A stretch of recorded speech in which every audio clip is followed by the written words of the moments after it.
Podcast is intended for mature audiences.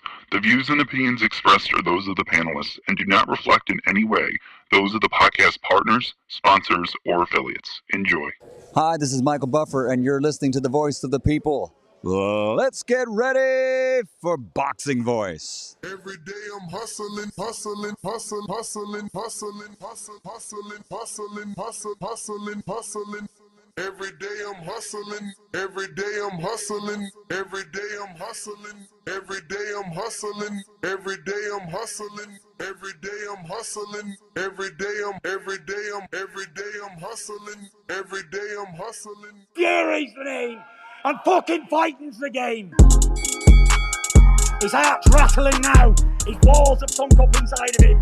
There's a man here that's going to annihilate your daughter. TheBoxingVoice.com. The heavyweight champion of the world, the greatest fighter that's ever lived, ever laced a pair of boxing gloves on, ever stood in a boxing arena. Me, the Gypsy King. Fury, under the hands of Sugar Hill, is just a different beast. He's a different monster. Joshua's a coward. Who's ex a pussy and Dylan White don't want to fight. So if you can prove me wrong, get to fucking fighting. These are all coward bum-dossers. I'll annihilate the lawyers and destroy yous. Submit yous. Tap you bitches out. Fury's just too intelligent. When he has to box, he boxes. When he's got a triple jab, he triple jabs. If he holds a handful of stones and throws them at me, he may have a chance of landing something. Chicken! Joshua, where are you? Where are you, AJ? AJ!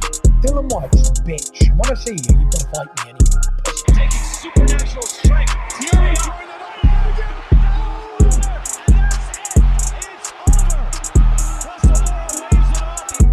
STS Promotions. I'm going to smash your face in too. There's not one thing you can do about it.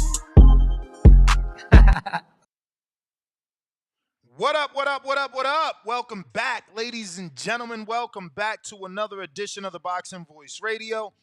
I am your host, and we're here to discuss the heavyweight division. What an amazing undercard. Tyson Fury's handlers have announced that Ngannou versus Fury will have. I'm talking amazing.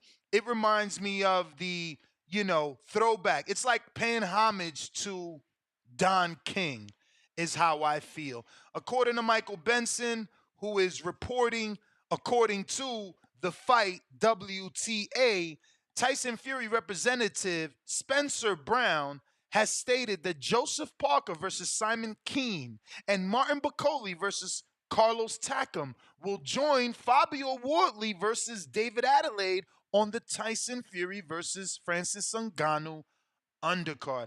I think this is amazing news. These are great fights. Wardley, Adeleye in itself is an amazing fight. We should be happy we're getting that on Tyson's undercard. But outside of that, it looks like we're going to be getting the return of Joseph Parker taking on Simon Kean. Simon Kean is an Eye of the Tiger management fighter. I'm pretty sure he's probably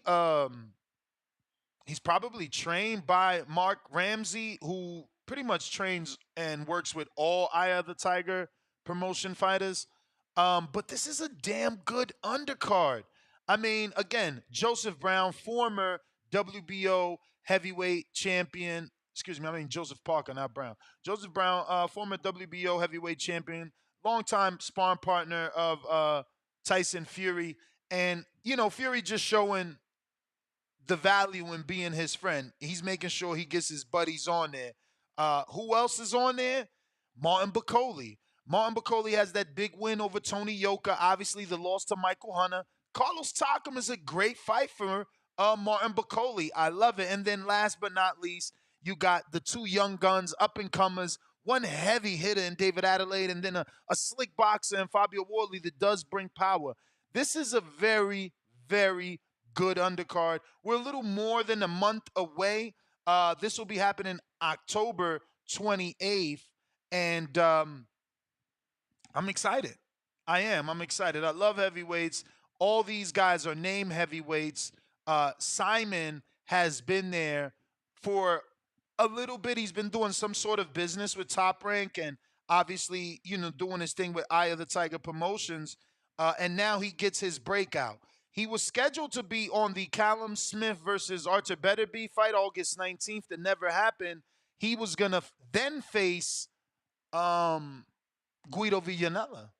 So he actually got a tougher opponent. Let's be real. Guida is a little bit of a deer in the headlights. You know, he's still learning on the job. Certainly not a seasoned pro. Certainly not a contender. So Simon, he's got to make a hard adjustment because he's going to be facing someone completely different now. Joseph Parker is a former WBO champion. He has the experience. He's been in the ring. So for Simon, it's do or die. You either win this fight and your name gets propelled amongst, the better heavyweights, or you lose this fight and we forget you. Simple as that. He's Canadian. He doesn't have any really big fights that have taken place at all. So, that this is a really good fight for Simon. He can make a name for himself, and there's some other heavyweights on this fight that they could potentially match him up with.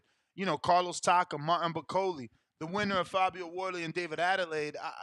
Those are good fights, man. So once again, shout out to Tyson Fury and Queensberry Promotions, because this is like a throwback to a Don King card for sure. With what do you got? Like 9 named heavyweights in the ring. Even for Simon, he's probably the least known, but also the one that needs to make the most of an impression. Everyone else kind of has a name. Fabio, we know here across the pond. Adelaide, we know here because of his power. Fury, obviously the number 1 heavyweight. And Ngannou, obviously a crossover star. So, it's really only Simon Kean that we do not know and that needs to make an impression on the television audience. But we do have a guest scheduled today, Sean McCallum. We should be having him on at 4:30 Pacific Standard, 7:30 Eastern Time.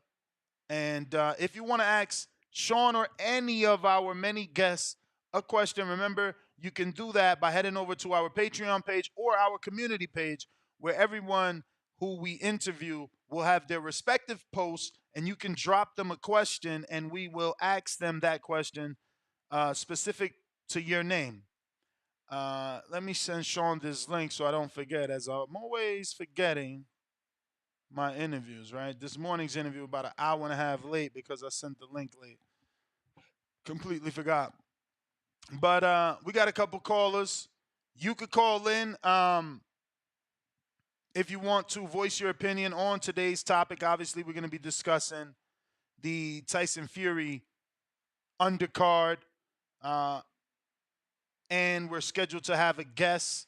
We should be having Brian Mendoza tomorrow, who's scheduled to face Tim Tszyu. So once again, if you want to ask him or anyone that we've been interviewing a question, your best bet is to join our YouTube members or our Patreon. On each respected platform, you will be able to drop a question to whoever it is we are interviewing at the time.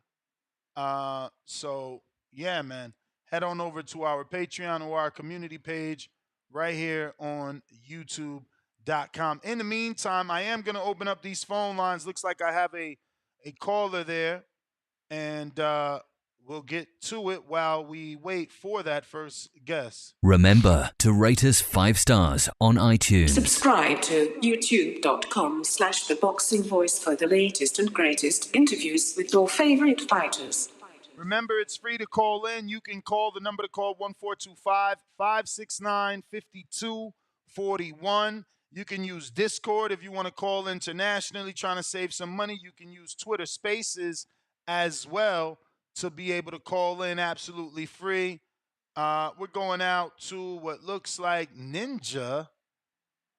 What's up in LA? Yo. You hear me? I hear you. Yeah, what up, Nez? What up, Nez? Hey, dope that you're getting Brian Mendoza. I'm excited for that interview coming up. Nothing really about this card really got me really. Man, this is one of those cards I just wanted to, play its course and then like move on to the next thing. To be honest. Even with the undercard, like I get the main event is an exhibition, but oh wow, he dropped off. Okay, damn. Maybe he was at work trying to sneak in the car. I don't know, but um, short and sweet. Maybe the exhibition isn't good, but man, do you guys really not like the undercard? Like I'm a little bit lost here. Like, what's up? Damn. No liking the undercard. That's a little strange to me. You know, it's a damn good undercard. But if you're watching this on YouTube, you could hit that thumbs up. Jeez Louise. And remember the number to call 1425 569 5241. Press 1 time to voice your opinion. Right here, Voice of the People hotline. You must press 1 at least one time to indicate to us that you want to get on the show and voice that opinion. Where my Canadians at, man? You got Simon Kean on the show, or not on the show, but on the card, right? We're going out to what looks like a new caller. Give me 1 sec, and we'll get right to you. Remember, if you're watching this on YouTube, hit that thumbs up. We're rocking out 7 days a week, bringing you some boxing talk. We got someone in the ATL, Shorty ATL, looking like we got Anthony in Atlanta. What's up? Yo, what up, Ness? Yo, I had to call in, and you got me? You hear me? I can hear you, brother. All right. So I had to call in because I just heard you say that the main event's an exhibition. You know, I completely disagree with you because I've seen every Francis Ngannou fight. I mean, everyone back to his kickboxing days when he was kickboxing when nobody knew who he was. Well, technically it's not an exhibition. Technically it's a real fight. Just the title's not on the line, I believe. So I mean, maybe we could call it a real fight. And he deserves your respect. That guy deserves your respect. Okay, if you look at his backstory, you know everything he's been through here to get to this moment. I would not be shocked if he shocks you and surprises you. You got to realize these are heavyweights. So this isn't no Floyd and Connor. This isn't no like, oh, he's got to win some rounds. This is I got to land this right hand, and I'm coming to land this right hand that's knocked out every man that has ever landed on. Okay, and yes, it's smaller gloves, but this dude, I'm telling you, hits harder than anybody Fury's ever been in the ring with, and that includes Deontay Wilder, one of my favorite fighters. Yeah, I mean, isn't that a little bit difficult to say when Wilder at least has a proven track record and Ngannou does not? He does. Not in boxing, but in MMA, he's the most vicious knockout artist to ever live. Yeah, but he's the scariest guy to ever fight in a cage. But don't we have to separate his MMA record because he's using 4-ounce gloves? He won't be able to get away with that in real boxing. It's a different style of defense. They're heavyweights, though. They're heavyweights. Did you see Greg Hardy beat up Hakeem Rockman Jr.?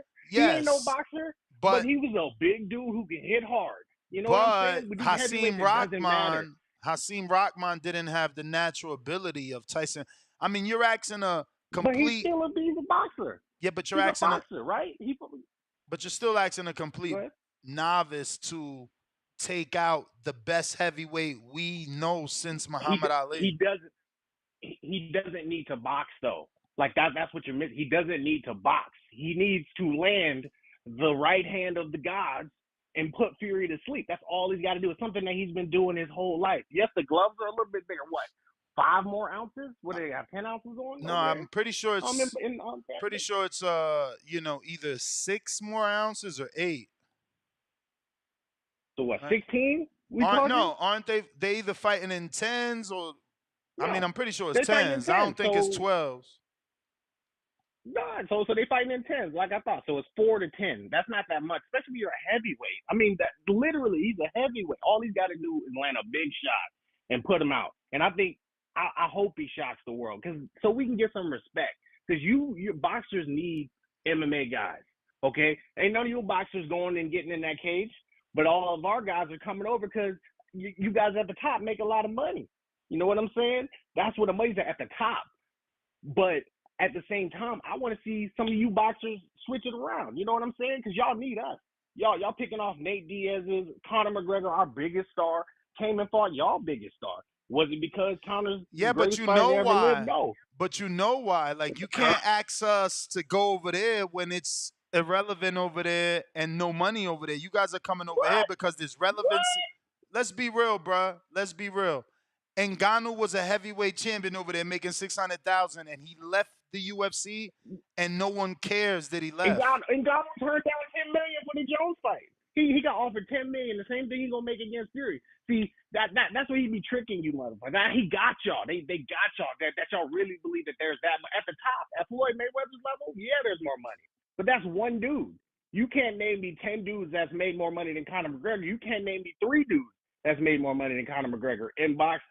You know, that's an MMA guy. I can name you dozens of boxers that have made more money than 10 dozen MMA fighters.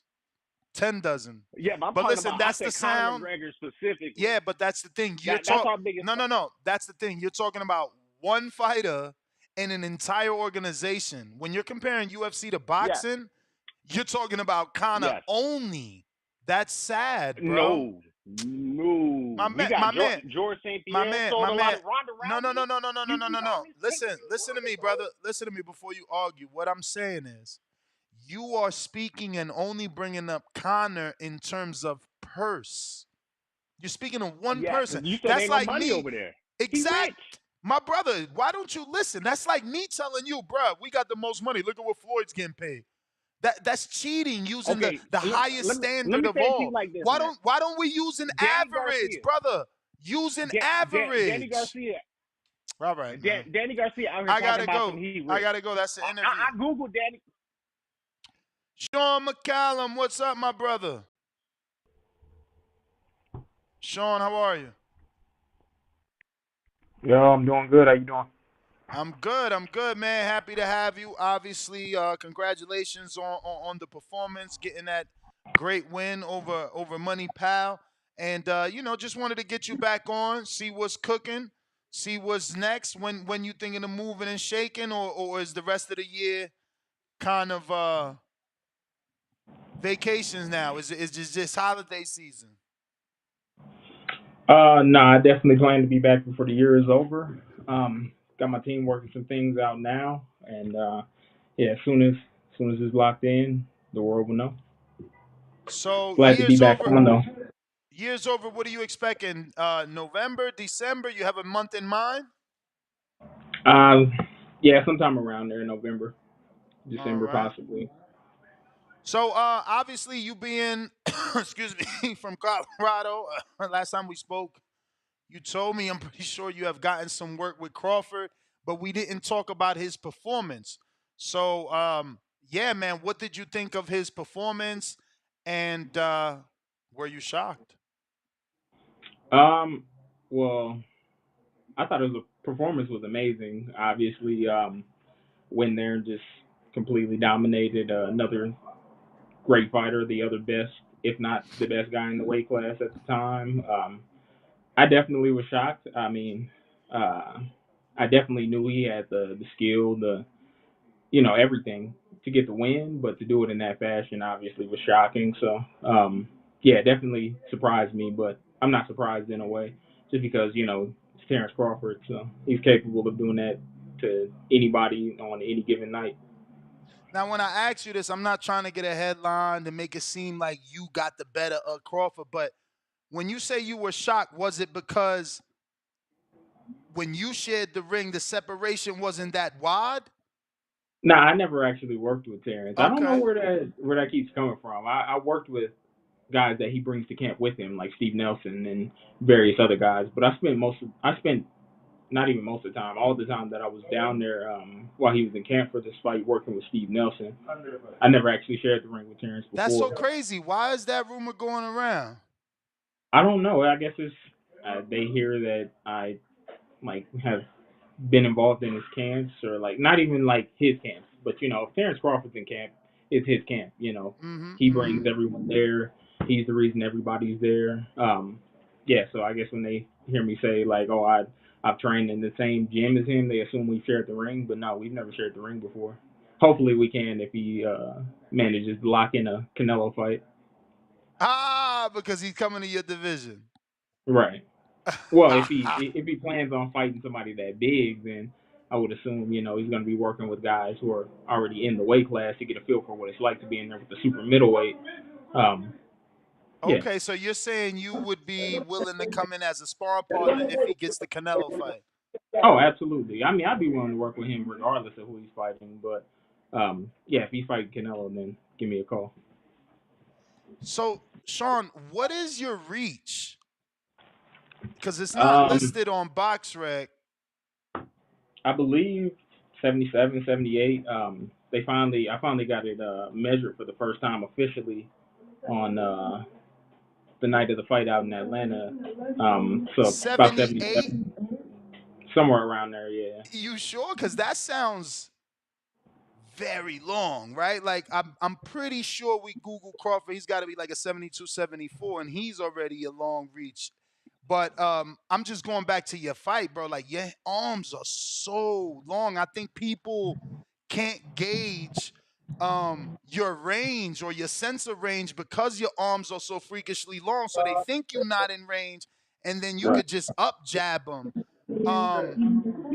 Did you start eating different? Here? Yeah. Yeah. I can move. It's okay. I'm sorry. Say that again. I gotta move on. Nah, man. Just definitely, being amazed by your reach and the fact that people can't really figure out that range, so you're able to kind of up jab. I feel like you use that up jab a lot. Am I right? Yeah, I mean, definitely with having such long arms, if you don't know how to use them properly, it can be a disadvantage. But thankfully, the coaches I worked with through the years have taught me different variations and different ways to use my lead hand. Just because I believe it's your most important weapon, so you got to have a variation of attacks with it. So for me, yeah, like my long arms are definitely an advantage, but knowing how to use them is a more important aspect of the formula.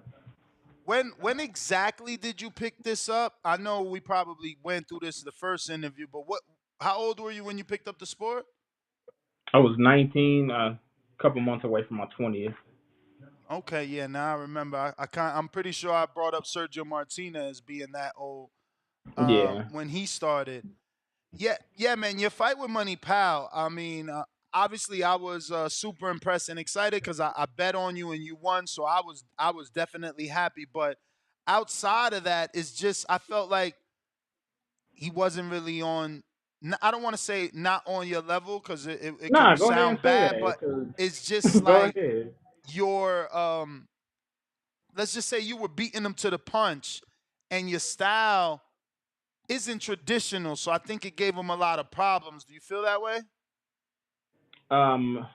Just to go back to what you were saying before, I didn't think he was on my level going into the fight. During the fight, like I never really felt like he had anything for me. I mean, with all due respect, being that he's a fighter as well, but going into the fight, they had me as a betting underdog. I felt disrespected going into the fight, but I understood why. Like I said, it was just because of the popularity factor. But I never felt like it was a step up for me. I never felt like it was a fight that was going to be super tough for me or that I was like an underdog going into. I mean, yeah, he didn't really have anything for me. I've seen a lot of people online talking bad about the fight in of itself, and I can't really say I feel like I should take any of the blame for that. But yeah, it was what it was. So overtime, man, I felt like that was an amazing 4 weeks. We interviewed one of the CEOs, and there's talks of that coming back. As a fighter that got a chance to fight on overtime, did it give you that big fight feel? Did you feel like, oh, I made it, I'm here now? Um, yeah, for sure. I mean, the platform. I mean, if you go look at their Instagram, I mean, they got millions upon millions of followers just on social media. Well, at least just on Instagram, and then they did a lot of like pre-fight media and interviews and different things like that, photo shoots. So yeah, it definitely gave me the feeling of like this is this is big business, or this is a group that put a lot into making sure that the show was like as professional as possible and would come across as many eyeballs as possible. It was, like I said, it was a great experience. I would definitely do it again. But yeah, they would just have to make some better highlights of me after the fight. That's the only thing I'd ask. It's funny because I did see the overtime highlights, and it's like, yo, didn't Sean win? Why they keep showing this Right. body shot he landed on you? And it was like 15 seconds of the one good round he had in the whole fight, and that was like the backdrop to the video of me being talked about and the things I've accomplished and where I come from, yada yada yada. It was a little funny, but water under the bridge. I mean, at least they called you boxing's best kept secret. Yeah, I mean they kept to that. I guess it's something that has gotten into the public dialogue now, whether they believe it or not.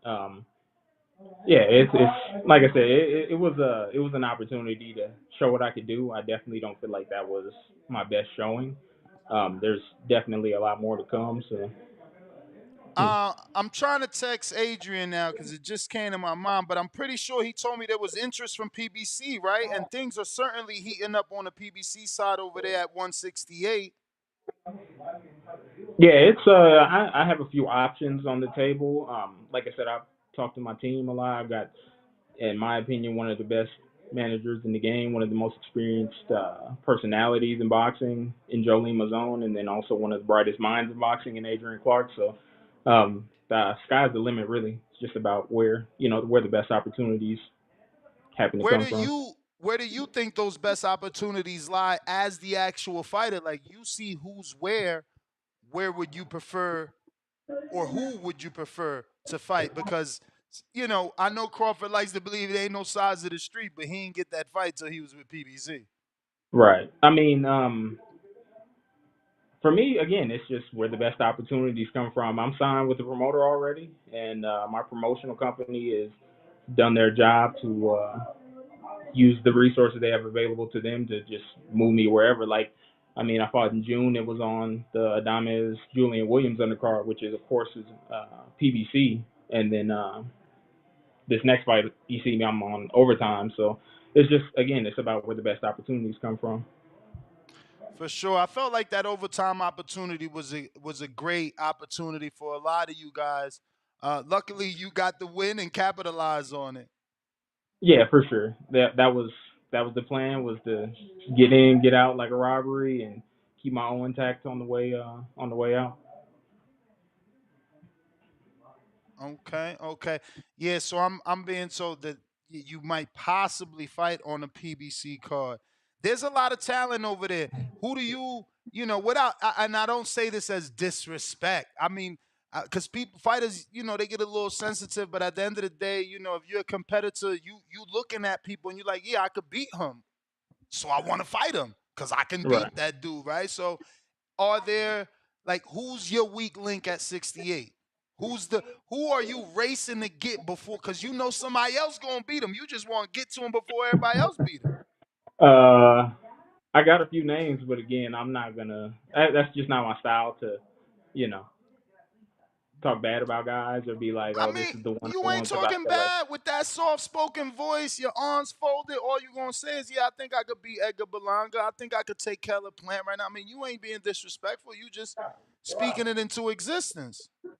I mean, outside of those guys that you mentioned, who else is there really, like, you think about who the top guys are in the weight class? You got David Morrell, Canelo, obviously, Jamal Charlo, and Jamel Charlo, possibly.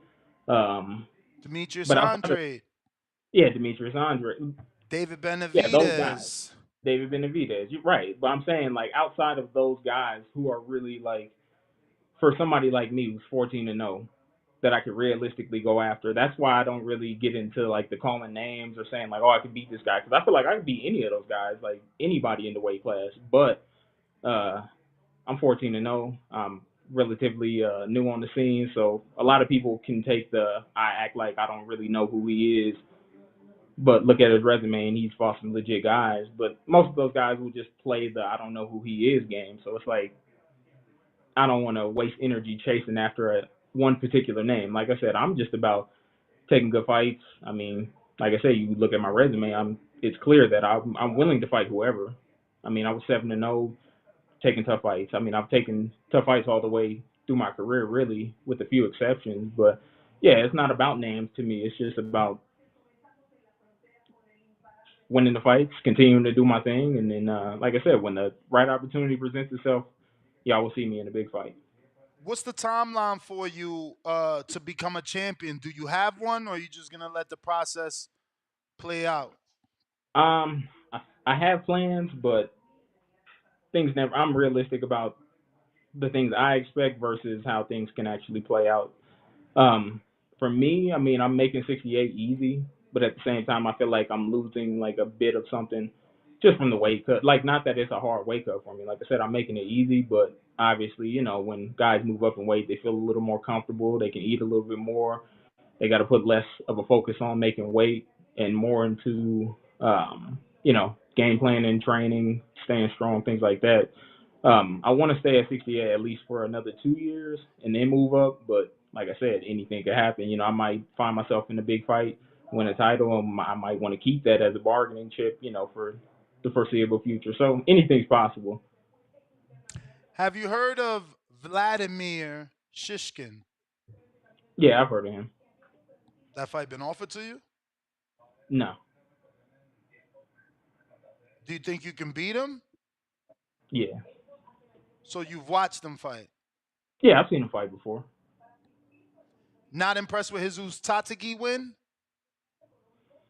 I mean, he went 12 rounds. I mean, he got the job done, so that's you got to give him props for the fact that he did that. But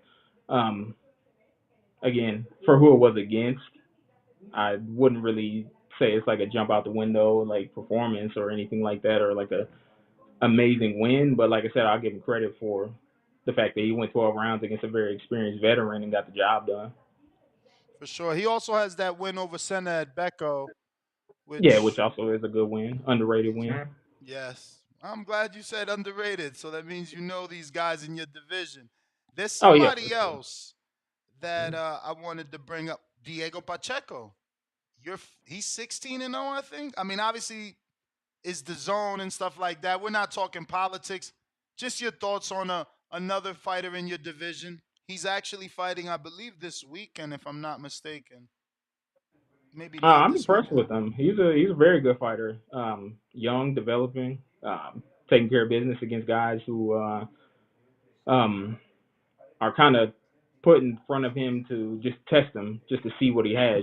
But like I say, I mean, he's passing every test with flying colors, so you definitely can't no knock on him at all. Like I said, I'm impressed with him. Do you long for some of that activity that they're giving him, or are I you think or I'm are you being moved. cool with with the way you've been moving right now? I think I've been moving well. Since I signed my deal, I was supposed to fight earlier in the year, but things happen, dates fall through. So I could have been on pace for a better year, but for me to fight in June and then come back about 7 weeks later in August to pick up probably my biggest win on the biggest platform I've had, I think I'm being moved very well. And then another one, hopefully before the year is over.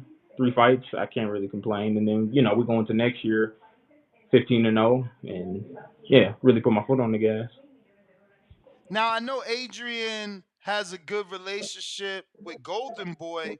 Has any Golden Boy names ever came across your desk? I honestly couldn't tell you any Golden Boy names at 68. So. I'm specifically just wondering if Beck the Bully was ever offered before or after the Gabe Rosado loss. No. No? Like I mean, I just got everything together beginning of this year, so we kind of were, What do you you mean know, by that? Explain. What do you mean got it together? as in like sign my deals. I signed my deals early in the year, so like I said, 2 years or 2 fights in a 7 week span. Another one before the year is over. Like I said, we got a whole nother year ahead of us, and like I said, sky's the limit. What's your thoughts on Beck the Bully? You think he is somebody you can take out?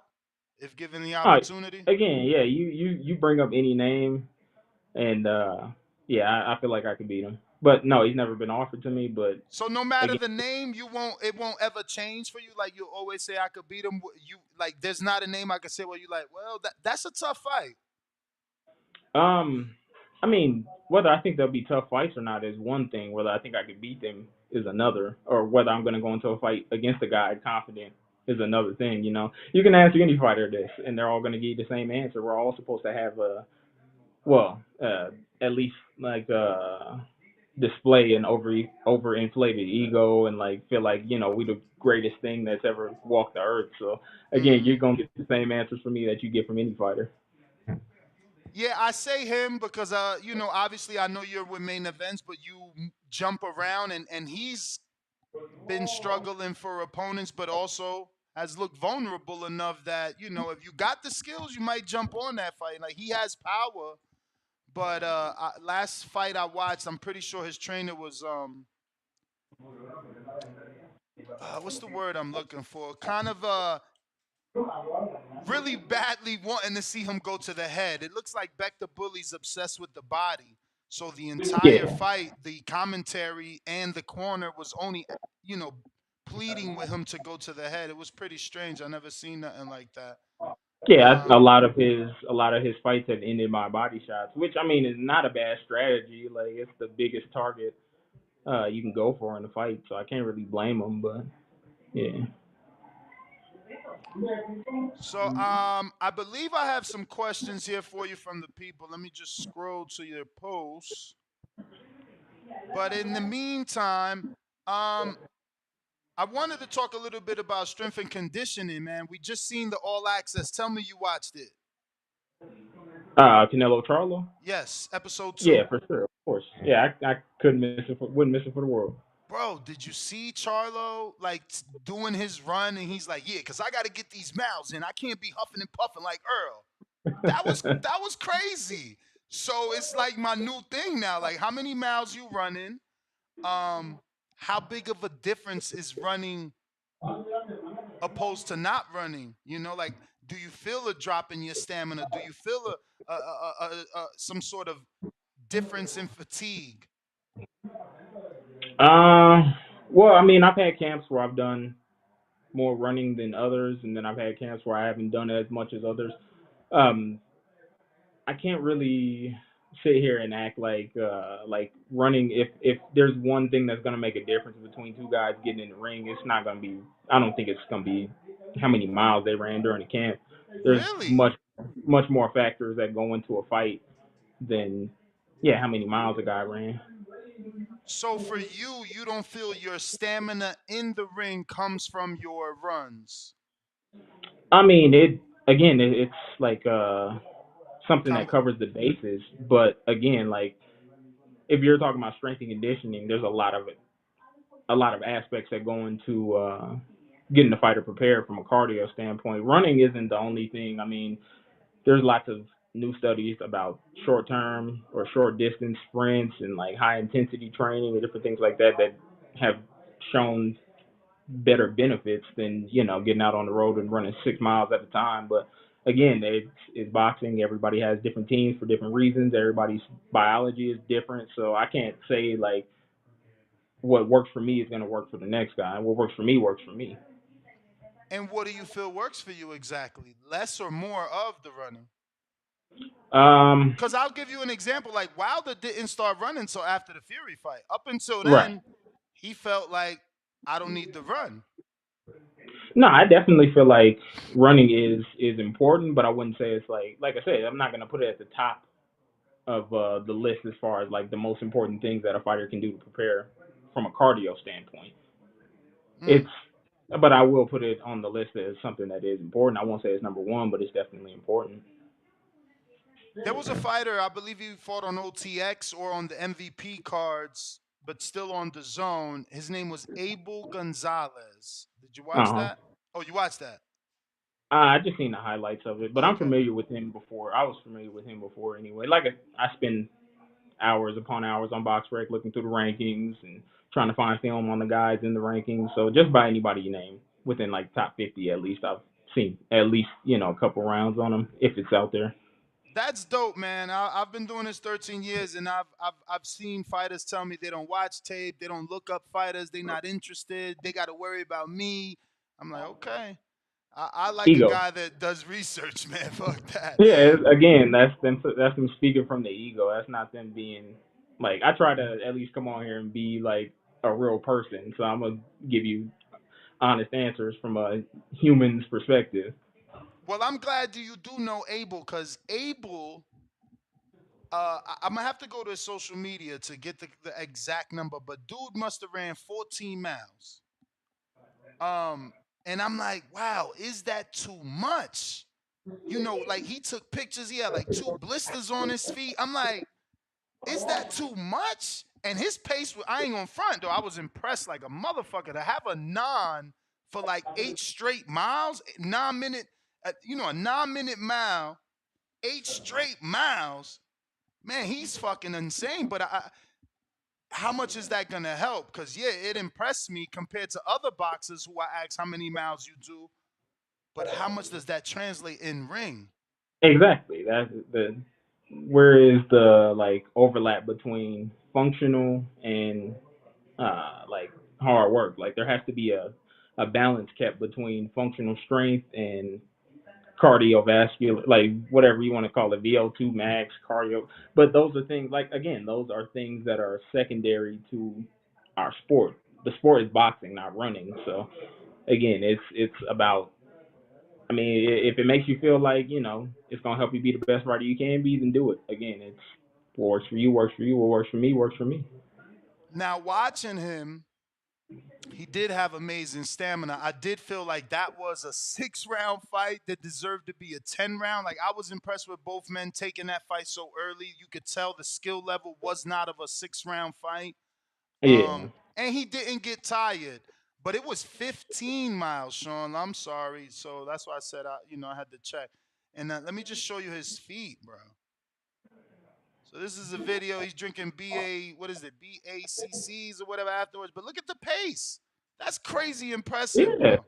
it's definitely an impressive feat. Like I'm not gonna sit here and act like that's not But something look at that. the muscles. He was having cramps, blisters on the feet. I don't know that this is Now, how long are worth you it. gonna be out at the gym after doing something like that? Exactly. Waiting on blisters to heal, waiting on your legs to recuperate, different things like that. So it's about, like I said, it's a balance between working hard and recovery. Recovery is more important than the work you put in a lot of cases. So yeah, you got to keep a balance. That's what a team is supposed to be there for, to help you keep that balance. Because if it's up to a fighter, we'll just work all day. Of course, like I'm the same way. I love to work, but you know, sometimes you're not able because of the work that you put in the other day. Like I've had coaches tell me, like it's about you build a fighter from the bottom up. Like you layer, you build like you're building a cake. You layer on top of layer day by day. It's not an overnight process. The time that we got to speak to you out here, was that your first time in Vegas as a fighter? No. Well, I mean, in the sense of like just coming out and training, yeah. But I had been there for the 2015, I believe, National Golden Gloves. But so yeah, that was my second time. So this was your first time for like holding camp or getting work. Yeah, yeah, first time. How was that experience, and do you feel that it was important enough to do it again? Important enough to what? You cut off To right do it as you. again. Yeah, for sure. I mean, it was a great experience. I got to just being in a different environment definitely helps to keep a fighter focused. You get to be around other great fighters that I see these guys on TV, and then I'm training next to them. It definitely adds a little bit of motivation. Makes you feel like you're not the biggest and the baddest in the room, which definitely is again motivation. And also, like I said, the quality of the work was definitely important. I feel like it played a big part into my most recent performances, and experience that I can draw from in the future. So it was, like I said, it was a dope experience. I enjoyed it. Yeah, it was dope for me, man. I'm telling you, that gave me the nudge I needed to bet on you was watching you spar, and I don't say that to say that you got off, or that you did better than your sparring partner, but I expected you not to do well. You know, I the mean, guy you hey, the guy you sparred, like they talk so much about him, right? I'm sure you've heard it too. So it's like I wasn't, you were on his level. You made it seem like you were on his level, and I'm like, oh wow. And then I got to see those arms up close. I'm like, Jesus Christ, you're so long.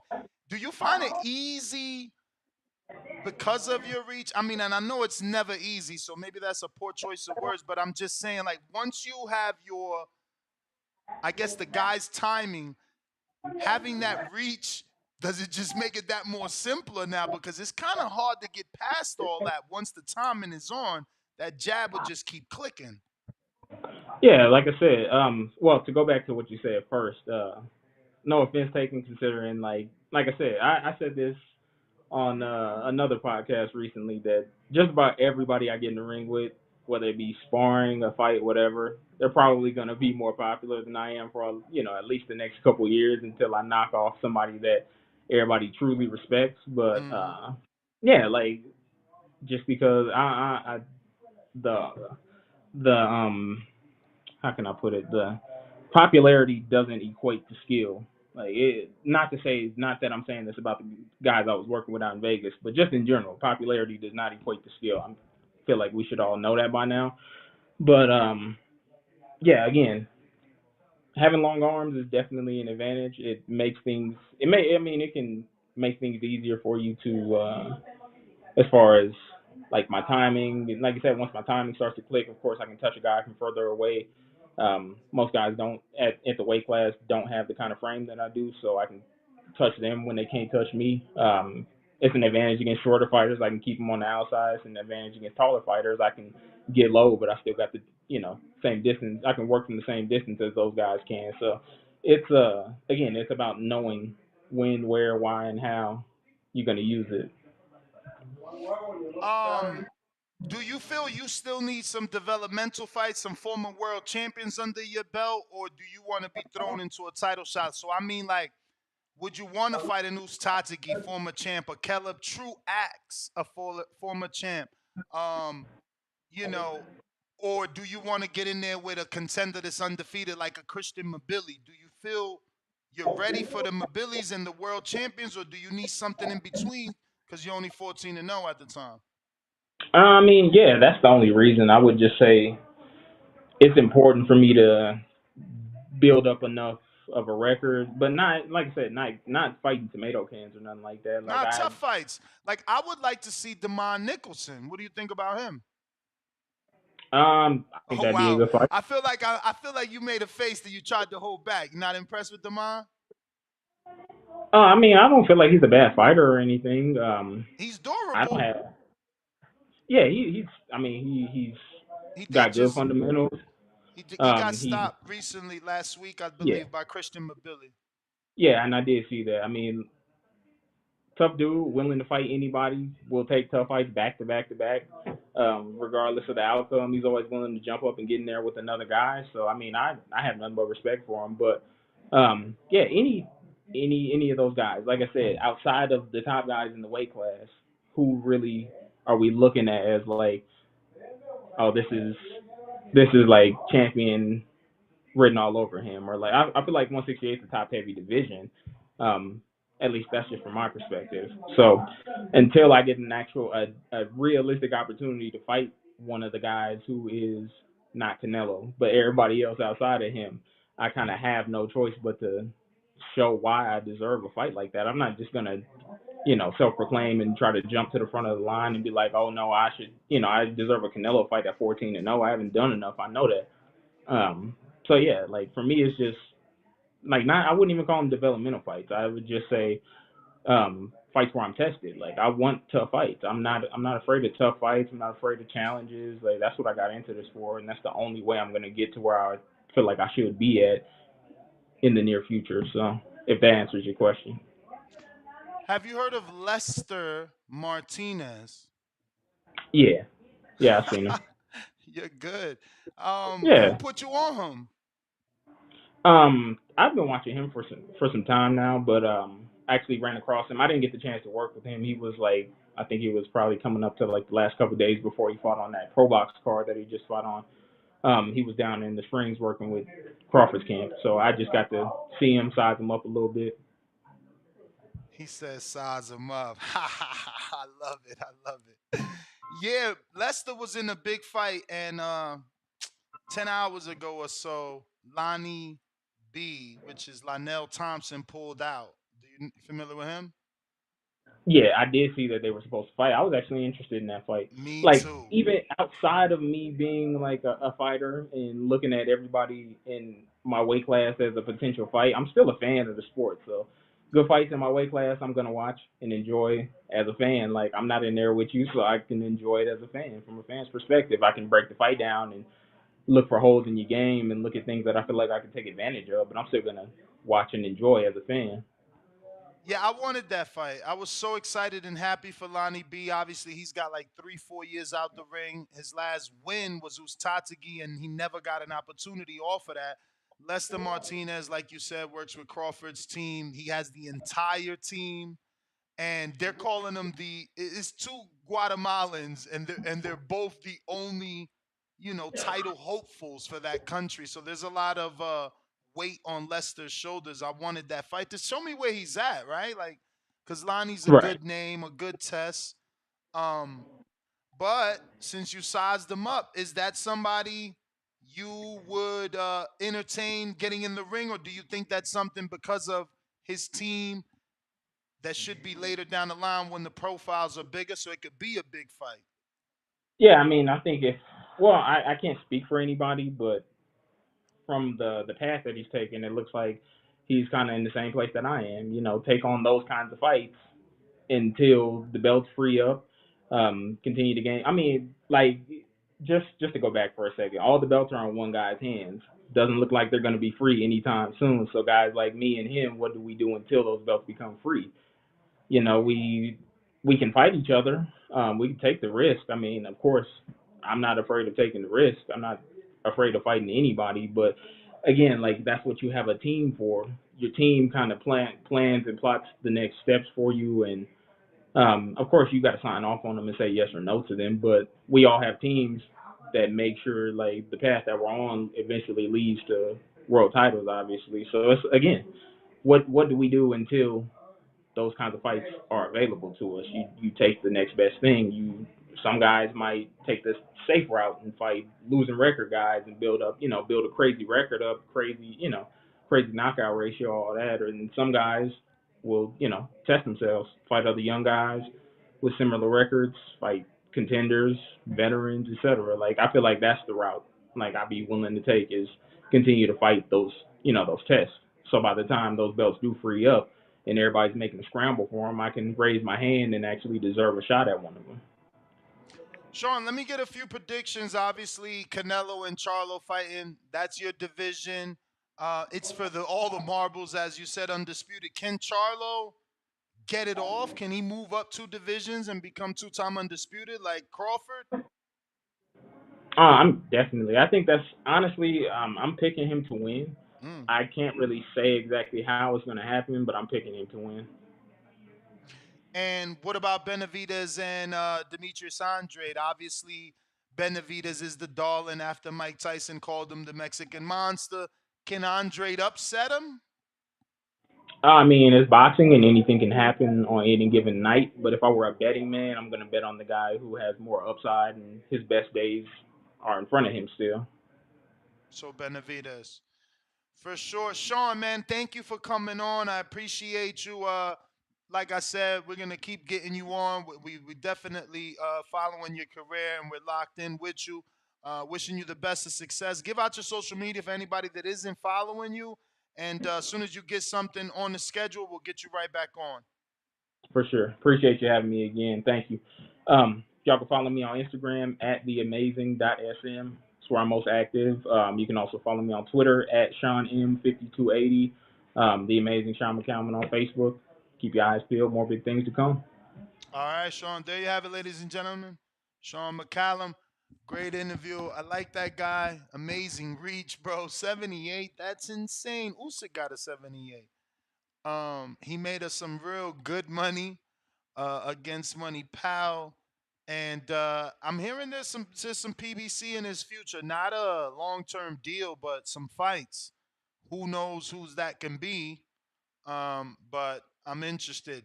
I love fighters like him, though, man. It was like a breath of fresh air to interview him. I like guys that actually watch the sport. I hate interviewing them dudes that tell you some shit, and you're like, "Yo, did you see?" And it was like, "I don't watch boxing, bro." It's like, "Why you don't want?" Nah, man, I train all day. I don't want to go home and why? It's like, the fuck. You know what I'm saying? I work all day and I still fucking read and watch tape. Like, what the fuck? Yeah, weird. You want to get better, you got to watch. You got to follow the sport, man. It's huge.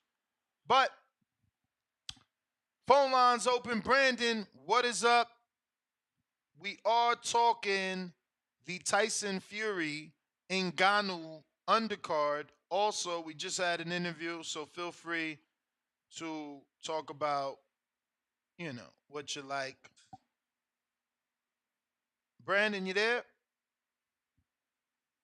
Brandon. All right, let me. Brandon. Brandon, you there?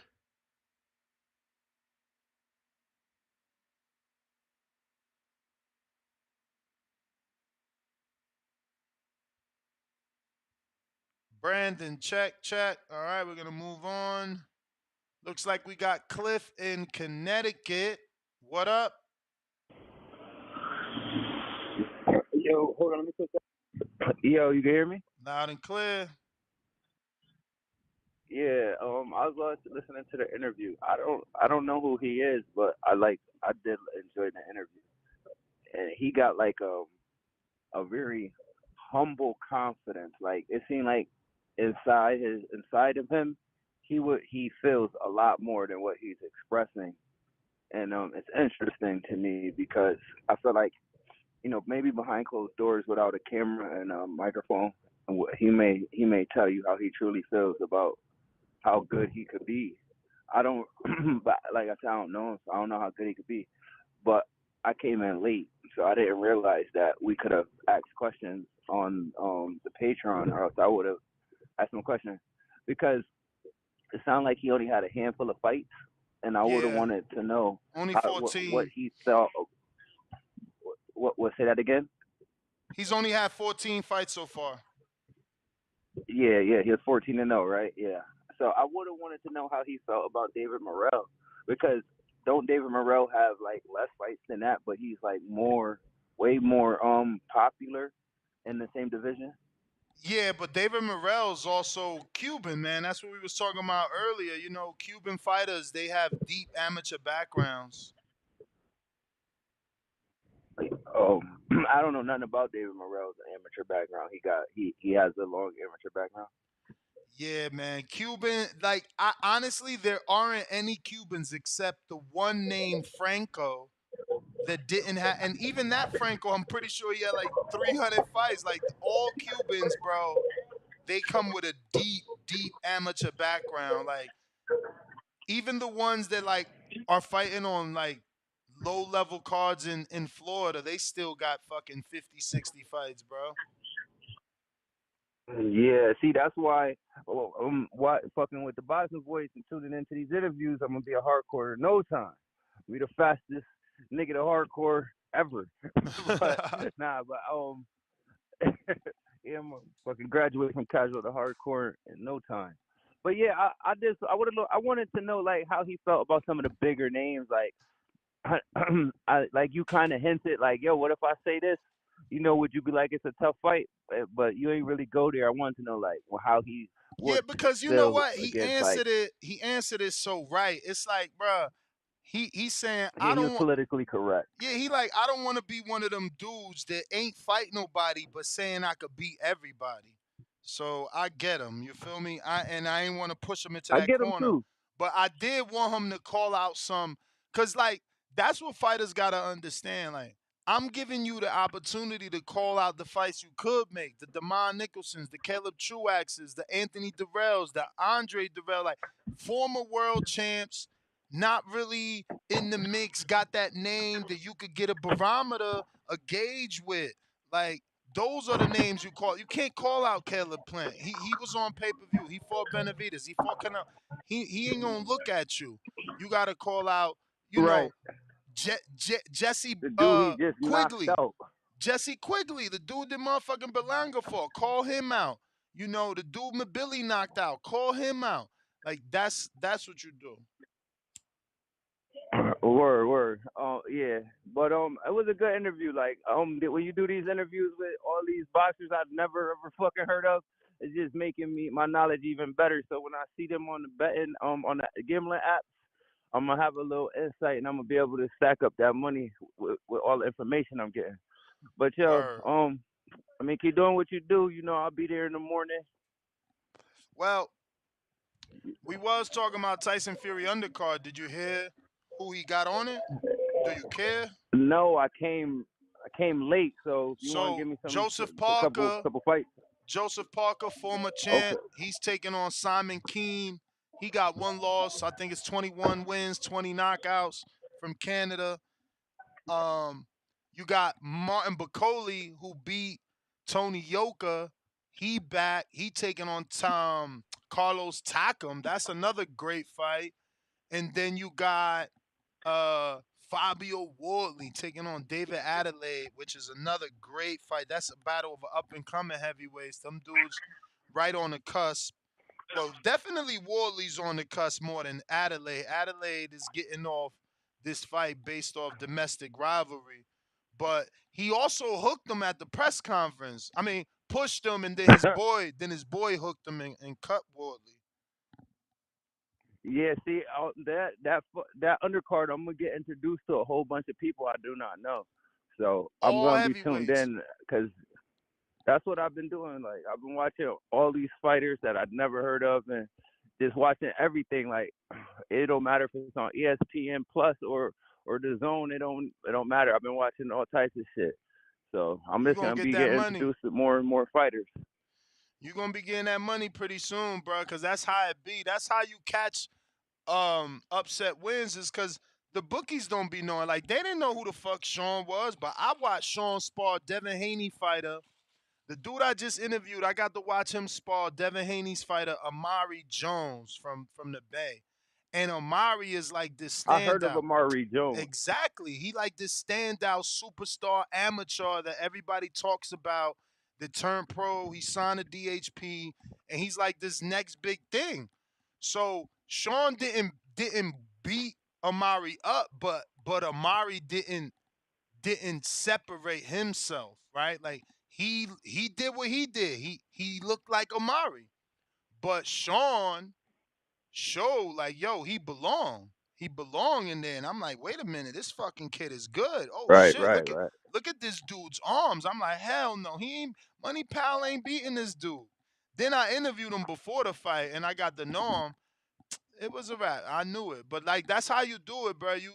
You know, the dudes that these motherfuckers don't know, you better do your research, because that's how you're going to get these upsets. Like, I made money off Lennox Allen. Dude was like 30-something years old, balding from West Indies or Jamaica, motherfucker sleeping on him. I got to see that dude spar Big Baby 12 rounds. We talking about 168-pounder sparring a fucking heavyweight that probably back then was juiced out the gills. So I'm like, hold up. This dude, I don't give a fuck how much Big Baby isn't going hard, right? Because obviously he's a heavyweight. So, yeah, he wasn't going hard on a super middleweight. But I seen the skills in that super middleweight. I seen what he was doing in that ring to a heavyweight and how he was avoiding shots. I said, nah. Yeah, we betting on old boy. And caught him at a plus 480. Yeah. You be doing that just like with Zhang, and Zhang about to fight this weekend. Yeah, but the cat's out the bag with Zhang is different now. Now everybody's seen him. See, we seen Zhang, bro. I seen Zhang spar my old co-host. He wanted to spar me. I'm like, hell no. Fuck, I look like a dummy. And then my co-host jumped in there with him. And I got to know Zhang, and I got to know his trainer. And I knew things. People could see I ain't bet in the beginning on Zhang. I felt like he was lazy. You know what I'm saying? Like I said, my co-host sparred him. Shit, my co-host wasn't a fighter. He just was an amateur fighter. He didn't do too bad. He didn't do too bad. So back then I wasn't big on Zhang, but then he changed, and I knew he was gonna do that to Joyce. Nobody believed me. Only me and King Born, but King Born was just guessing because he all the way in Brooklyn. He didn't see that dude spar. I watched him Yeah, I spar felt like everybody. I felt like he was gonna get tired in that fight. So this fight, I know you picked him, but I'm leaning towards Joyce because he could just get around Nah, that so jab, listen, protect his his eye, stamina issues, and bring it deep. his stamina issues was about 2 fights ago. I can't guarantee you the Zhang is past those stamina issues. I could only tell you when he looked the most tired ever was versus Jerry Forrest, but he put Jerry Forrest down 3 times in that fight. So the one thing you know is tired or not, Zhang Powered is beyond real. So, he made that mistake 2, 3 fights ago. I don't think he ever gonna be tired again. And they hired a new strengthening. I Well, just interviewed him. Remember, they hired a new strength. They already had Shadeja Green strengthening coach. Now they hired a new strengthening coach. Yeah, I heard him. He said he gonna retire. He could retire Joyce if Joyce don't switch it up. But I don't know. That's the only I thing I don't don't like know. either, though. I've been seeing that too. He talking real cocky. I don't like that. I don't like when people get overconfident because it could be overlooking. Like all the headlines is, yo, I read a headline where my man literally said, Joyce, it don't matter. Joyce don't move his head. It's gonna be faster this time. And it's like, bro, you gonna tell the dude what he doing wrong before the fight? Like, fuck is wrong with you? Don't say Yeah, that. and that's what I'm saying. So what if he go in there and he doesn't make adjustments, but Joyce has made adjustments like It's that? a I feel like that could be possibility. tricky. It's a huge possibility because Joyce got the trainer Ishmael Silas, um, who Ishmael is so, man, I swear to God, I don't want to say nothing because I'm still trying to work him. But he out of control. I don't like dudes that fucking emotional. It's like, bro, I hit you up. I just want to come to your gym. He talking about I train all day and I don't be having time. It's like, bro, I just want to come. Like, that's ain't got nothing to do with nothing. It's so strict at his gym. I hate that shit. You gotta interview, you gotta email his wife and get clearance through this one. It's like, get the fuck out of here, bro. Dudes just want to interview the fighters, man. These fucking trainers that want to make it about them, that shit is weird. But he I do let got my nigga Ishmael Ness work, Salas, man. man. He got Ishmael Salas. Ishmael Salas is good. He's a fucking master. Ishmael Salas helped Mendoza get the win. Couple of them upset, so which we gonna have Mendoza tomorrow. So don't forget you could drop him a question, Cliff, if you a member or a Patreon. But I'm gonna go ahead and let you go. Yeah. I don't think I got any more callers because this some hardcore shit. I knew how it was. Brandon, what up? I knew what it was. Only hardcores love this shit. And I definitely I love heavyweights, man. I have a whole heavyweight card. Salute. Hello, Ness. You hear me? I hear you, Brandon. Hey, what up, Ness? Yeah, dude, it's crazy. I went to my coach. I don't know if you were trying to hear this, but I went to my coach. He said after 90 days, so in 30 more days, I can get my license. I just have to pay a fee, and I can start. I don't know if I told you this. Yeah, I can yeah, start yeah. You can sparring, start sparring. and yeah. And then the thing is, though, it expires every year, so it'll expire in December if I buy it. Yeah. And then I have to buy it again next year. But I want to spar with the amateurs. There are some amateurs at the gym So that I you've want to never spar with. sparred? So any tips? Wait, I so never sparred besides one time with a couple buddies of mine, but that wasn't technically a spar. It was just like yeah, a joke. We weren't honestly, actually. honestly, on this level, it's about being comfortable and not letting your emotions get the best of you. So, as long as the person isn't too intimidating, you should be okay.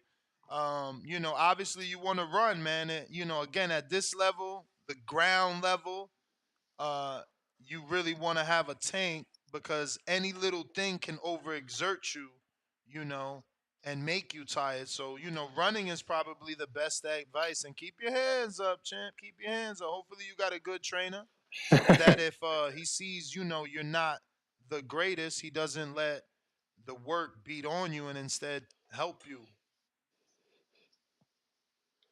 He does. He tells me always to keep my hands up, by my face, by my cheek each time, and always move my head, because if I don't move my head, I become an easy target. Joe And Joyce. then he said also to keep my distance, because if you're in that ring, you have somebody across from you trying to close distance on you, and if you're within the distance of his reach, you can literally just become Where are you an easy located? target. But the thing is, I'm located right near Detroit, Sterling wow. Heights, 30 minutes from Okay. Detroit. Yep. Okay, that's some real boxing gyms Yep. out And then, that way. yep. And I haven't even chosen. So after the 30 days is up, I can select that gym specifically, which is probably what I'll do, unless there's another gym that I could go to that would be better.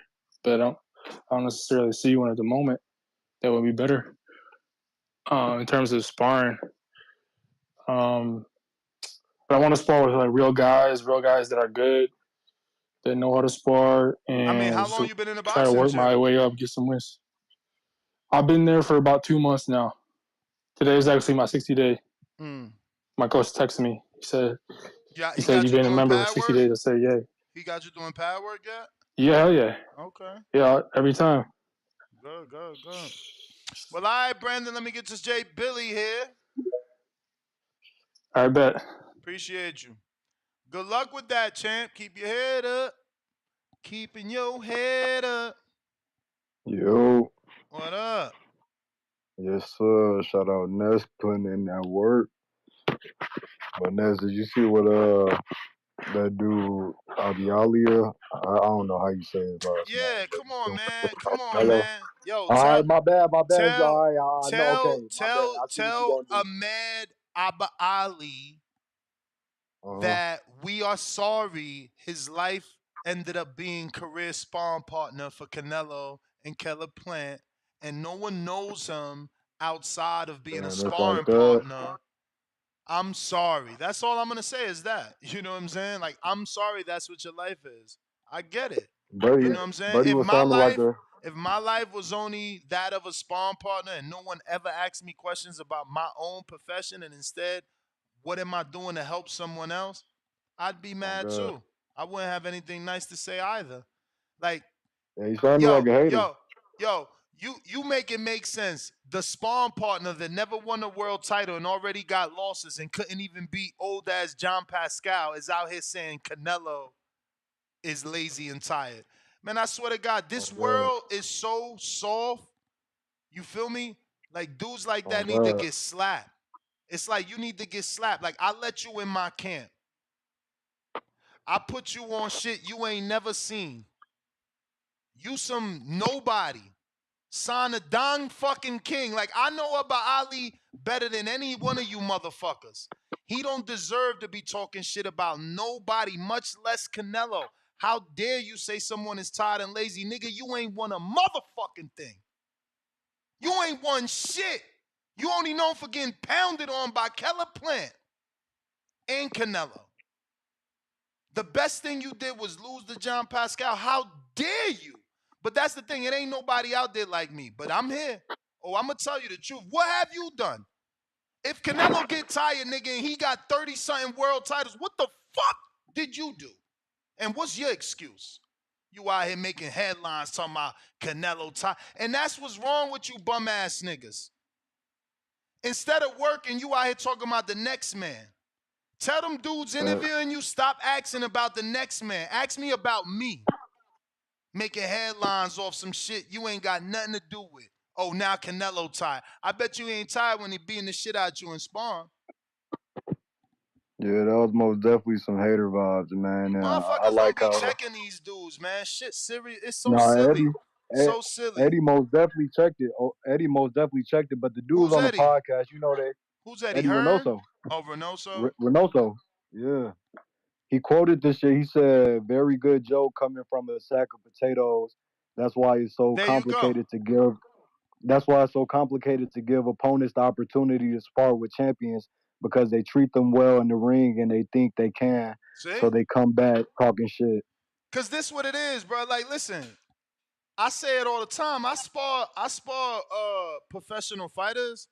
How dare I go in there and say, yo, I got off on Mike Polite Coffee. I got off on Dion Nicholson. Like, yo, I was able to motherfuck. Like, I hooked off on Sean Porter. Like, they ain't let me. And maybe not in that moment. Maybe not in that moment they ain't let me, but they ain't pressure me like they would a real fighter. The same thing Canelo doing to some novice ass motherfucker that only been in club fights in Florida. I'm not all on you, bro. When I see that you getting paranoid and nervous and you overexerted and you can't breathe and you need to jump out the ring. Man, come on, man. These dudes be out here capping, man. See, if you watch these dudes spar, then you know the truth. You know the truth. Yeah, you landed one punch on Canelo, maybe even 12. How many he landed on you? You out here doing interviews, man. These grown ass men, it's so fucking sad. Now, I'm just glad God let me be somebody. So I ain't gotta be like a bunch of these niggas out here just talking about the next man, because they ain't got nothing to do with their life. They ain't got nothing to do with their Yeah, life. Like that shit sad. I you know promise you, you that dude he been in a shit contract my whole life. My dude probably trying whole to get a life. fight right now. He probably trying to get a fight. He ain't getting no fight. He with Don King, man. Get the fuck out of Oh here. Ain't God. getting no fight. That's what I'm saying though, because why would he say it right now? He trying to build clout off his name. Mm-hmm. Build clout off Canelo name. It's sad, So bro. yeah, man, it's some real hater vibes over there. That's how you know you popping though. That's how you know you popping when the haters coming. But Canelo already know that. But I was just watching the Charlo versus Castaño 2.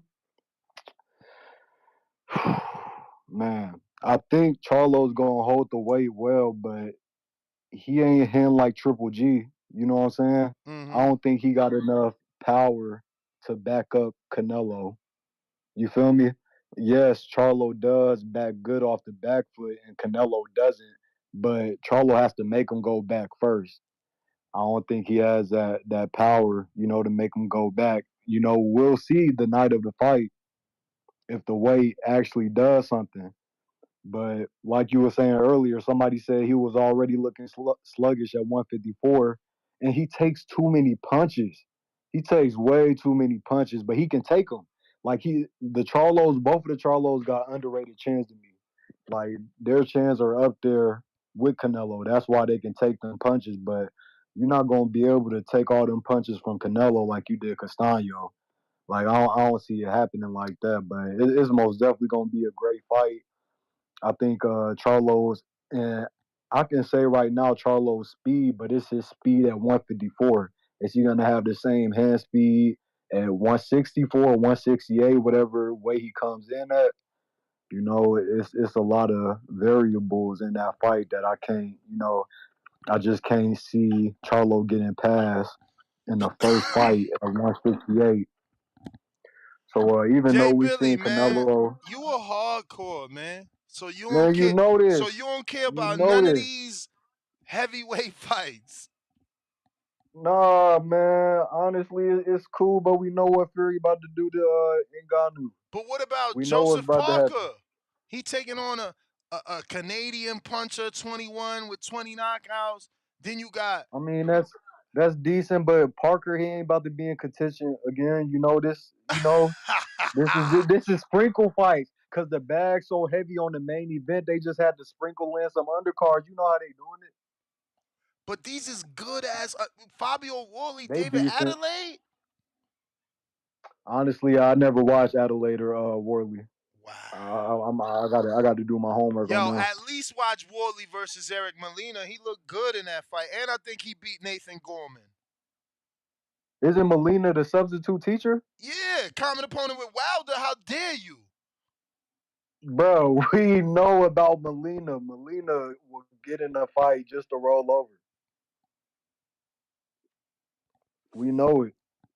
That's why you got to watch it. Yeah, okay, I'm gonna watch. Who'd you say? You said who? Adelaide Yeah. and Melina? No, Wardley and Melina. Worldly and Adelaide, Melina. honestly, Adelaide don't really got that resume popping like that. He getting this fight again. That's what I like about the UK. They know how to keep a domestic beef. You see, like Devin and Shakur, that's a big domestic beef for us, so it's too late. But like there be small shit that be brewing that like okay, Keyshawn and Floyd Schofield. Yo, UK would have been did that. Billy Joe Saunders fought James DeGale, I think. If I ain't mistaken, at 11-0, bro. They had 13,000 people over there in the UK watching that shit. Yo, UK do domestic rivalries, man. We don't. We be on that bullshit trying to save. Oh, nah, Schofield can't fight Keyshawn yet. Keyshawn can't fight Schofield yet. They both on two different. They got two different trajectories. Yada yada. Yo, Wally with Matchroom, bro. Adelaide with Frank Warren. Them dudes hate each other. That's the definition of Al and Bob. And look, they making a domestic fight early because they understand boxing, man. I just wish we could trade all these American fans for UK fans. They need to live over here. Motherfuckers know boxing, bro. I'm telling you. Look, y'all don't even care about this shit. It's so many good fights on this card. Outside of Fury, I get it, you know? But damn, we talking about 3 heavyweight fights. There's about something. Yo, Martin Bakole beat the dog shit out of Tony Yoka. Tony Yoka was this superstar heavyweight with all this French money. Nobody ain't never see a French heavyweight bringing motherfuckers all the way to France, doing fights every goddamn week, damn near. Look how active he was. That was an upset freak loss, and I get it. He lost after that, so it's a wrap. But this is the heavyweight division. Sometimes when you suffer a loss, it's like you can't even come back from that shit. But Bakole, this big ass. I mean, and let's not forget, he's the motherfucking he's Makabu's brother, right? Martin Bakole is Makabu's brother. Y'all, man, I don't know. Y'all whack. Y'all don't like boxing, man. This dude lost to Michael Hunter, beat up Tony Yoka, about to fight Carlos Takam. Like, this shit is relevant, y'all. Where my boxing fans at? Y'all terrible, man. This I was just thinking, and the only reason I'm saying is because I was just thinking, like, damn, do I really just got to make my second show for the next 2 weeks, Charlo, Canelo, every day on some countdown shit? Because it's like people calling in to talk about it, and I get it, that's a big fight, so maybe I should just do that, like, and that's okay. I'm not saying there's nothing wrong with that, but I am saying, like, god damn, I thought I could slide in this dope ass hardcore undercard show. Like, I value this. You know, shout out to Don King. You know, congratulations to Frank Warren that they can do something like this. Like, this is a great undercard. And it's in Saudi Arabia. So, you know, you got all these heavyweights on one card, different promoters. It's like, yo, shout out. They did it. They paying homage to Don King, stacking a heavyweight card with all top heavyweights, because these is all names. The dude that we know the least is going to be Simon Kean, and second least known fighter is David Adelaide. Other than that, everybody on there, you know him. Household name for us Americans at the very least. You know, if you've been watching boxing the last 3 years, man, there's no way you don't know those names outside of the 2 that I said would be on the least list. Mm-hmm. I don't know. I guess I love it too much. Guess I just love it too much. Nah, man, you can't be just learning about these guys right now on the spot. Jesse, how, bruh? Yo, come on, man. Like, okay, so Simon, Fabio, and David are the new fighters. Like, you know, like everyone else is there, and that's what I'm saying. It's like movies, right? I don't go to the movies because I watch trailers. I actually don't watch movie trailers because I feel like I'm so good at telling the plot that if I watch a movie trailer, I know what the movie's about. So I follow actors. So if Brad Pitt drops a new movie, and I know Brad, I've watched fucking 6 dozen Brad Pitt movies. Like which Brad Pitt movie did I watch that I didn't like? Oh, that's right. I didn't watch a Brad Pitt movie that I didn't like. So I go see all Brad Pitt movies. Like Equalizer. When's the last time Denzel Washington made a bad movie? So I went to go see Equalizer. That's how it works. Sandra Bullock made Bird Box and Speed. So I go see Sandra motherfucking Bullock. Like, you dudes don't work like that. That shit has pissed me off. It's like Tyson Fury beat Wilder. So I watched Tyson Fury. Joseph Parker was a former champ. So I watched Joseph Parker. Martin Bakole beat the dog shit out of Tony Yoka. So I watched Martin Bakole. Like, what is wrong with y'all? I don't get it, man. I don't get it. Like, dude said, yo, Eric Molina, he the teacher. And this is what I'm saying about breaking down resumes. It's like, you clowning him, but you didn't clown Wilder when he fought him. And it's like, yeah, we seen Eric Molina because we like Wilder, so we had to watch Molina. Then we seen him with AJ, and we keep seeing him losing in different fashions. He landed punches on Hergovich. He showed you something. See, that's the problem. You dudes be name watching, and because Molina was a school teacher, you didn't watch the Hergovich fight. So you didn't make money on Zhang. And this is what I'm trying to teach you. Everything is fucking relative. I watched the Hergovich fight. I knew that Hergovich got hit by right hands from a school teacher. So I picked Zhang. And we all seen Zhang whoop that man.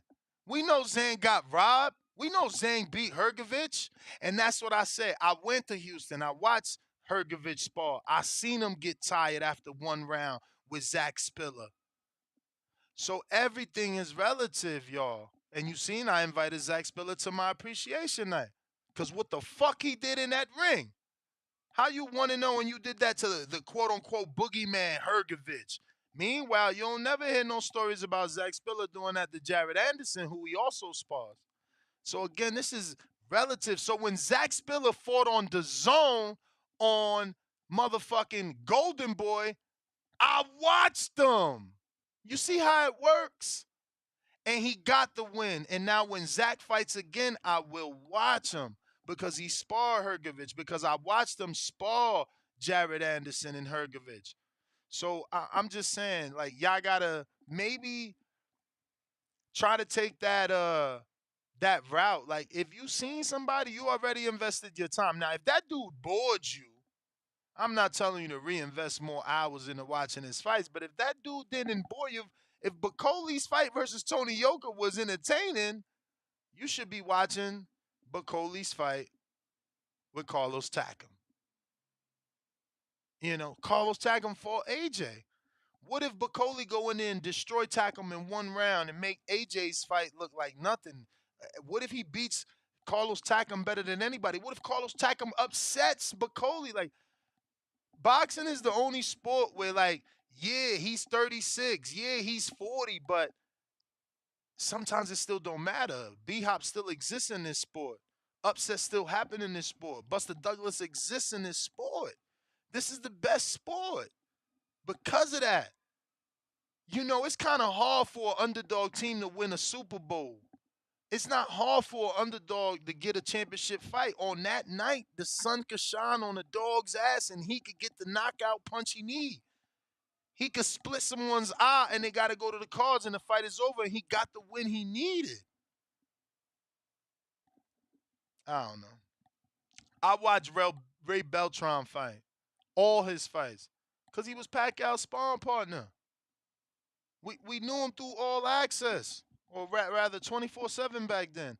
So I watched him fight. I just don't get it. It's like I'm already invested in him. Why I'm not going to invest in him? I don't know. This is a great heavyweight fight. But look, I ain't going to stretch it. It is what it is. Y'all not into it. What could I do? You can only take the horse to drink water. Can't force him, right? You can only lead the horse to the water. You know? I tell you, it's a good card, man. And sometimes I feel like these shows are necessary so that the promoters know that we appreciate that they went the extra mile because they didn't have to. You feel me? The fight here that the Prince cared about was Tyson Fury and Ngannou. That's what the Prince wants. He don't give a fuck about these other dudes. These other dudes is for us. You fools. These other dudes is for us, man. Y'all terrible. When else are we gonna get 6 heavyweights on the card? Who the fuck got the budget to do it? Like y'all don't even get it, man. Shit's sad. What up, Quan? Yo, what up, Ness? Chilling. Shit, I'm just here listening to you. I feel like it's a couple things though. Like me personally, I watch the fights because like I'm like one of them dudes like I'm probably not out kicking it on the weekends. I'm watching boxing just because I just like watching fights, any fights, you can because it's entertaining. I like commenting on them. Just saying what one fighter can do better than another fighter and stuff like that. So that's how I found my way to those fights over there in the UK. And I'm gonna be honest, like I don't know the names, but I know the faces. And I got to do my own research to even get access to that. And I know it's the on the zone and stuff, but I don't even got the zone. I don't agree with the prices and stuff. But I feel like the problem is it's like they not really promoting that stuff to the American people, to the casuals, even the hardcores. Like I don't see none of that stuff, none of them fights in my algorithm. So you really got to be on your hardcore shit and do the research, and you know that's what it is. So I'm definitely I think the undercard is good though because I know the faces on them, the names and stuff, and I think they be definitely having some good stuff going over there on the UK. So it's gonna be cool, but the main event. I think that's really the only thing that matters. I think for the UK people over there, it's gonna do good for them, but it's gonna be a good event. So that's all that matters. All right. Appreciate you, Quan. Appreciate you. Looks like I'm gonna have to double check this. We've gotten an influx in Toronto callers, and I used to always see the Toronto number and just say T in Toronto, but it's become more than just T in Toronto these days. See, this is actually Jamie, right, in Toronto. What's up? Bro, I just watched that Tory Lanez documentary on HBO Max too. My boy Tory, man. Shout out I haven't. Toronto. Yeah, no, I haven't seen that, but no, I definitely I feel bad for what's going on with him. Yeah, bro. That's crazy, bro. But anyway. No, I just wanted to give my input on Joyce. I don't know if you guys haven't because you guys are talking about heavyweights UK. I don't know if you guys talked about the Joyce fight coming up. We didn't talk about Joyce today. We were actually discussing Tyson Fury and Ngannou undercard announcement. They announced 3 heavyweight fights. Yeah. No, I heard the last. I heard you going off about it, but I had no idea who's even on the card. I haven't looked at it yet, but I'm definitely gonna watch it as well. When's the actual fight coming up? I think it's in October. No. October 28th. Yeah. So no, I'm pumped up for this weekend. I just wanted to give my my 2 cents on what I think's gonna happen with Joyce and Zhang. But I got Joyce TKO 7-12. I just think that he's gonna adapt, and I mean it's on how Zhang is gonna handle that. But I feel like he's gonna probably move to his left instead this time. You know what I mean? And I don't think he's gonna try to engage as much in the earlier rounds. Probably load up on the jab and just be more consistent with it. But I think it's gonna be a battle of the jabs the first few rounds, and then either decision or 7-12. Plus, it's in England, so they're obviously gonna favor Joyce, even if it is a tight fight. I don't know how you think it's gonna go, but I saw your earlier videos that you had Zhang. That was a big win, but I didn't think Zhang was gonna be able to pull it off. I haven't watched too much of Zhang before. That's probably why. Yeah, man, it's gonna be hard for Zhang to lose to Joyce, in my opinion, at this point. Um, You you think know, so? yeah, Even though it's I in think it's up England? to Joyce. I think it's up to Joyce to make all the adjustments, and then you got to understand, Zhang won the interim. Before we got in this sport, they said when you win a title, you get better mentally. Hmm. He's going into this confidently. They switched strength and conditioning trainers, so they still working on getting better. Yeah, I don't know, man. I hope they make him as underdog again. Yeah, I mean Joyce is plus money right now, and that's another thing, right? When do you ever get Joyce at plus money? So it's kind of it's not a bad bet. I knew. Listen, I locked in my Zhang bet like a week ago because I just knew that. Look, now you're saying Joyce is plus money. That's crazy. That means everybody's changed their mind and they see the Zhang. Now they all betting on No, but Zhang. Joyce has been plus money since I think for like over a couple months now. He's been plus money Mm. Yeah, ever man. since I, they I've announced been out here the for. rematch. Yeah, I've been out here for a year, man. I've gotten to see Joyce spar. Um, I'm yeah. No, we'll see though. I think it'll be probably the best. So like I think it should be the best heavyweight fight so far we have this year.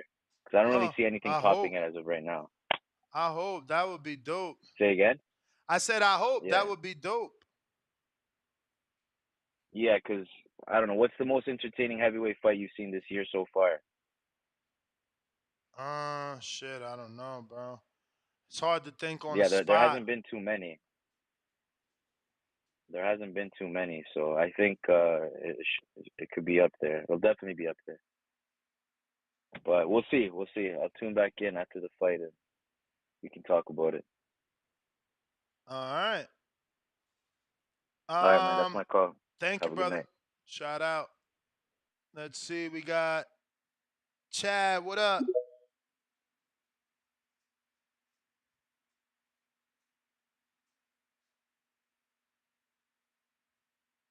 Chad, what up? Hey Ness, how you, man? Yeah, look, Chilling. oh my God, I'm not gonna get caller of the year with my last call, bro. I'm so embarrassed. Like you guys hit the horn, and I thought the call was over. I was like, It's yeah, all not a good good. look. Anyway, don't get discouraged, man. Don't get discouraged. You sounded like you were a little discouraged. Like I feel like this type of topic, it might not catch a lot of live interaction, but I bet you this will do nicely in your archive. People will because you're bringing really good knowledge to fans, myself included. Like I try and keep up with what's going on in heavyweight, but like right now, I feel like the divisions in kind of in a really big. It's rolling over, and a lot of the younger, lesser known guys that are coming up, it's going to be those guys to take over the division. And there's guys I'm not familiar enough with, or I've only seen them fight maybe once or twice. So even Joyce, I feel like I've seen him fight a couple times. I watched the Zhang fight and everything, but I feel like I don't know him very well. Like trying to figure out what he can do different in this fight, like I don't know him well enough to really say like I know that he needs to improve his defense in a huge way. Like that Zhang fight was terrible, man. His head was on the line. Like his upper body and head movement is not good. He was dropping his hands a lot. Zhang was coming over his guard, like just simple things like that. But my question to you is, will Joyce make those adjustments? Like, is he capable of that? Can Joyce make those adjustments? Yeah, he should be able to. He has a very good teacher, right? In Ishmael Salas, so I don't see why he can't make the adjustments. The question is going to be more about does he do them in real time? Okay, because what I see as the best, most logical thing that Joyce can do is to try and take Zhang into deep waters, get him as tired as possible, which is going to require good defending, and see what he can do in the later rounds. If Zhang, but Zhang, for a guy of his size, like he's got pretty good stamina, you know, like, and he's pretty consistent through his fights. Yeah, I don't know about Like, that, man. A couple fights ago, he had horrible stamina. He got tired on us in the Jerry Forrest fight, and that cost him the fight. oh, I saw that fight. I watched that. You're right, man. You're right. I forgot about that. Yeah. I mean, I just feel like he kind of consistently, he's slow moving. You know, he just kind of lumbers around in there like a giant guy should. And, but yeah, I mean, I don't know what else I could say about the Joyce. But for Fury and Ngannou, I don't see any hope for Ngannou here. Like, I don't know what, I didn't listen to the whole show. I don't know what people have been saying, but in my mind, it's Fury all the way. But Ngannou seems pretty happy to be there and pretty happy about the money he's getting, and so I like that part of it. You know, they're going in there to do some work, and hopefully he can challenge Fury a bit and give him a couple looks that make it for a good fight. But as far as the undercard goes, yeah, man, like this is the type of undercard where you get an education as far as where the division's going. Contenders and prospects, right? I mean, I think a big question for a lot of guys, American fans especially, is for somebody like Jared Anderson, like, what are his next moves, like between prospect to contender and then, you know, moving in to start challenging? Like, who should he fight? You know, and I mean, a lot of guys don't, like the Zhang, Joyce, moving up to that step. I mean, there's a lot of these other guys, Bakole, you know, guys with 15 to 20 fights, and they're hungry too, right? And I feel like these are the type of fights that are going to start happening. So it's important to know who these guys are, you know, get a sense of how they fight. For sure, man. I'm with you. I'm with you, man. He Yeah. definitely gotta stay up to date, man. You know what's funny though? You were talking about the betting and kind of that angle, and you know what brought me to your show was because you guys took Shaki Foster over Vargas. Oh yeah. And I had taken that too, especially when I saw the action on it. I think I took it early, like a week or two early at plus 350. But I know it went up as the fight wore closer. And then my buddy did really good with the live betting too, which I don't know that really well, but he did really well that night with the live betting. But yeah, man, understanding these type of fighters on the undercard for Fury and Ngannou is exactly the key to making really good money with boxing, because those are the type of fights that happen where, you know, sometimes the line it'll be off. It'll be off. You know, Absolutely. sometimes we know. Yeah. Sometimes like, I feel we like know that, more than the bookies. Yeah, exactly. Sometimes we know more. Exactly right. I agree with Yeah. you. Yeah, like Foster Vargas was a perfect example. I couldn't believe it when I saw it at plus 350. I called my buddy up. I was nervous. for Let me real? let me tell you why, right? Because now I can say. So I go all the way to fucking Houston to see Oshaki train for this fight. And as soon as the sparring session starts, dude gets cut. They make me promise. They make me promise not to say anything, because obviously if they say they got cut, the fight is off. They got to try and get this cut fixed and it not go noticed by the physician before the fight. So like around his eye? Around his eye, I guess? Fuck yeah, Oh, bro. my God. So I'm like, Oh, my damn, God. do I bet on this dude and the cut he's going into the fight opens up and it's a wrap? Or do I bet on this dude because what I seen in the gym and what I seen, you know, in his conditioning?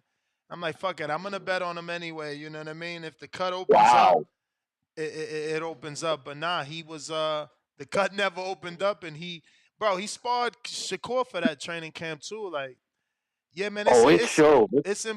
It's important to know everybody, especially if you're gonna bet. You know. Well, I got nervous at the end of that fight because I took it for decision, and it started looking like he was going to knock Vargas out the last couple rounds. Yeah. So it's funny, like the last couple rounds I was cheering for Vargas. I'm like, come on, man, like keep it together. He made me nervous Yeah, too, yeah. man. He was getting Yeah. he was getting a little too getting off a little bit too much. See, right now I don't Yeah. even got Joyce for plus money. They got him even, but they got Zhang as a minus 130 right now, which is still not bad. You know what I mean? That's still not bad. I mean, I definitely got Zhang in that fight, unless something changes for him. Like I mean, I just I don't see anything. Like I was really disappointed with Joyce in that fight, man. Like I felt like, is this all he's got? Like he's gonna have to do better if he wants to challenge for any belts, man. He's gonna have to do way better, way better. I hate to say it. Like he was in there working and stuff, but no, man, that wasn't it. Especially when you look at the other guys coming up right now. You know what I'm saying? Yeah, I mean, man, as far as heavyweight goes, I feel like ever since like the Klitschko era, I sort of stepped back from heavyweight, like intense heavyweight scrutiny, and kind of started looking at smaller, like Marquez Vasquez was going on back then, and I started looking at smaller divisions, and I've kind of stuck with that. I do like to keep up though with most of the divisions, definitely heavyweight. But dude, I just want to say, like, keep doing what you're doing. Don't get discouraged, because there's people that appreciate.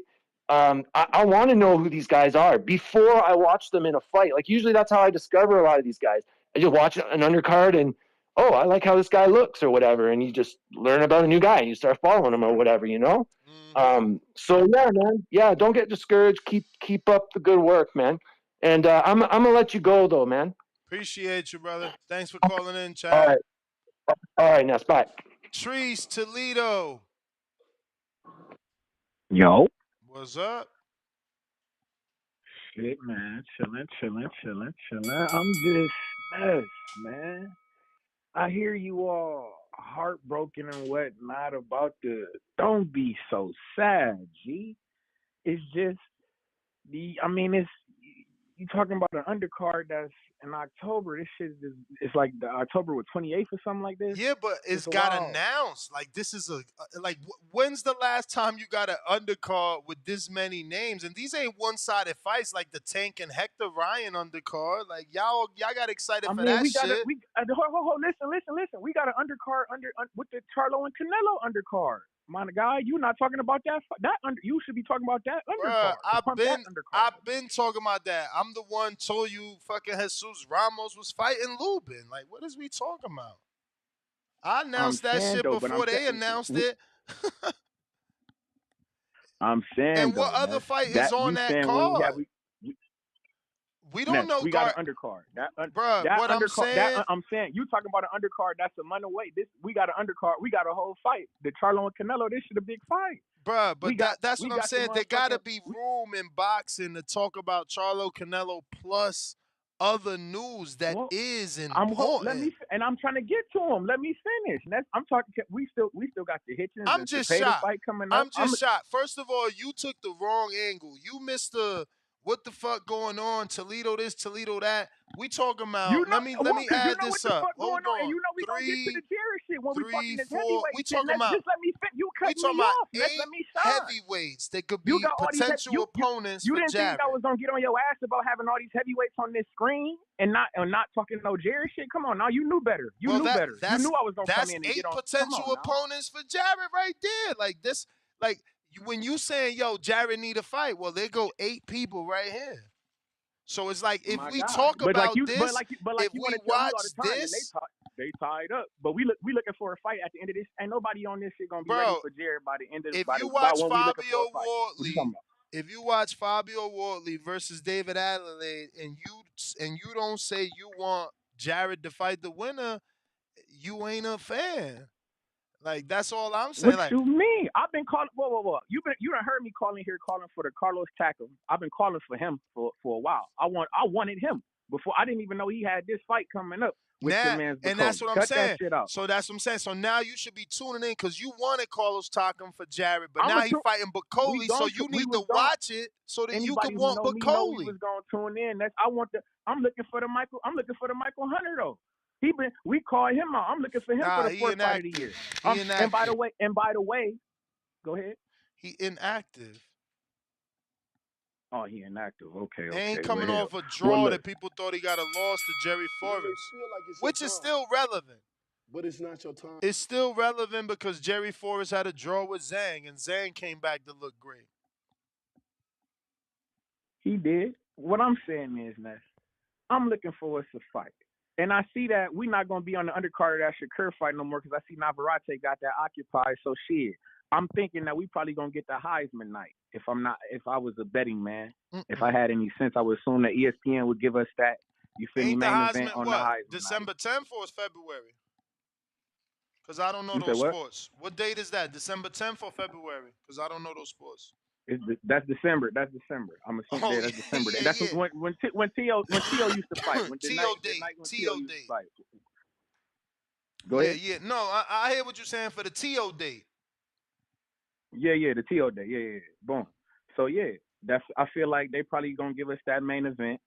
You feel me? And you're right. I am looking at this card with peaked interest. But like I say, I've been calling for the tackle, man. And this it's just nuts, man. We got fights this month that I'm borderline, not even borderline. I'm very excited about. You got me talking about undercard shit in October. Come on, man. That's all. Just we excited. We here with you, Ness. We all let this boxing shit too. Just damn, let us get through this month, big dog. That's my call. Shout out Toledo, Ohio. Shout out TBV, man. Y'all know what the fuck going on. Be cool.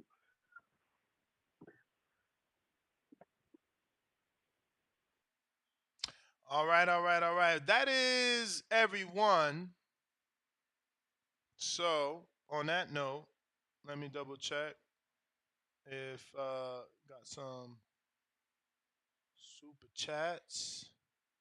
If not, it is time to cut on out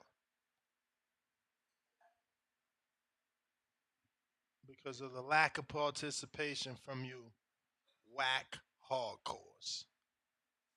Oh shit, I got a super chat. Appreciate it. Keep it moving. $2. I think Charlie gonna box early. Face with tears of joy. Terrence Jones, $10. Rex from the 302 Ness, I agree. This is a solid undercard. I'm familiar with all of them except Wardley. Can you educate me on him, please? Good brother. Hashtag TBB. Fabio Wardley is nice, man. He's nice. He's really slick. You know what he lacks is experience. I don't think he has a deep amateur background. I'm pretty sure he was like one of those.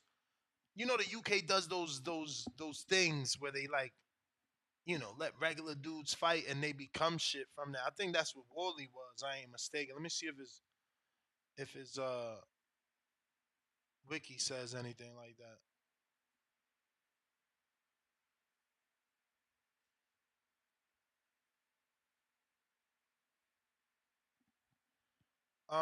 So where's the story on him?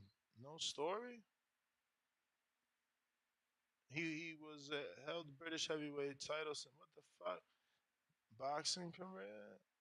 Damn, they have no notes on with Fabio Wardley. What in the fuck? I never seen somebody's box rec look. I mean, wiki look this thin. Sheesh. But I'm pretty sure they barely have any external links. Lord.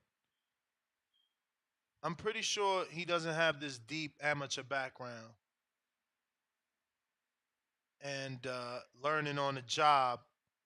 But he's been in there with decent opposition. He fought Richard Lardy's common opponent with Daniel Dubois. He fought Eric Molina, common opponent with AJ and Wilder.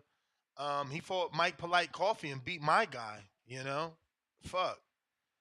He beat Nathan Gorman, common opponent with Dubois. He got some decent wins, bro, and a lot of undefeated records he took. So, excuse me, not undefeated records, kept his undefeated record. But I like him. I've always liked him from early on. Let me pull up his box rec just to see when did I start watching Fabio. Because I was just on his wiki page. coverage. So Fabio, I definitely watched the Richard Lardy fight, and that looks like 2020. Did I see anything before then?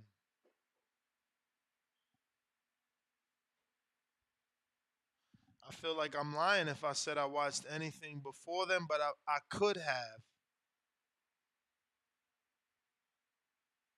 Not sure. But we could go with my thought process of movie watching and the Brad Pitt story that we went through. Richard Lardy fought Daniel Dubois.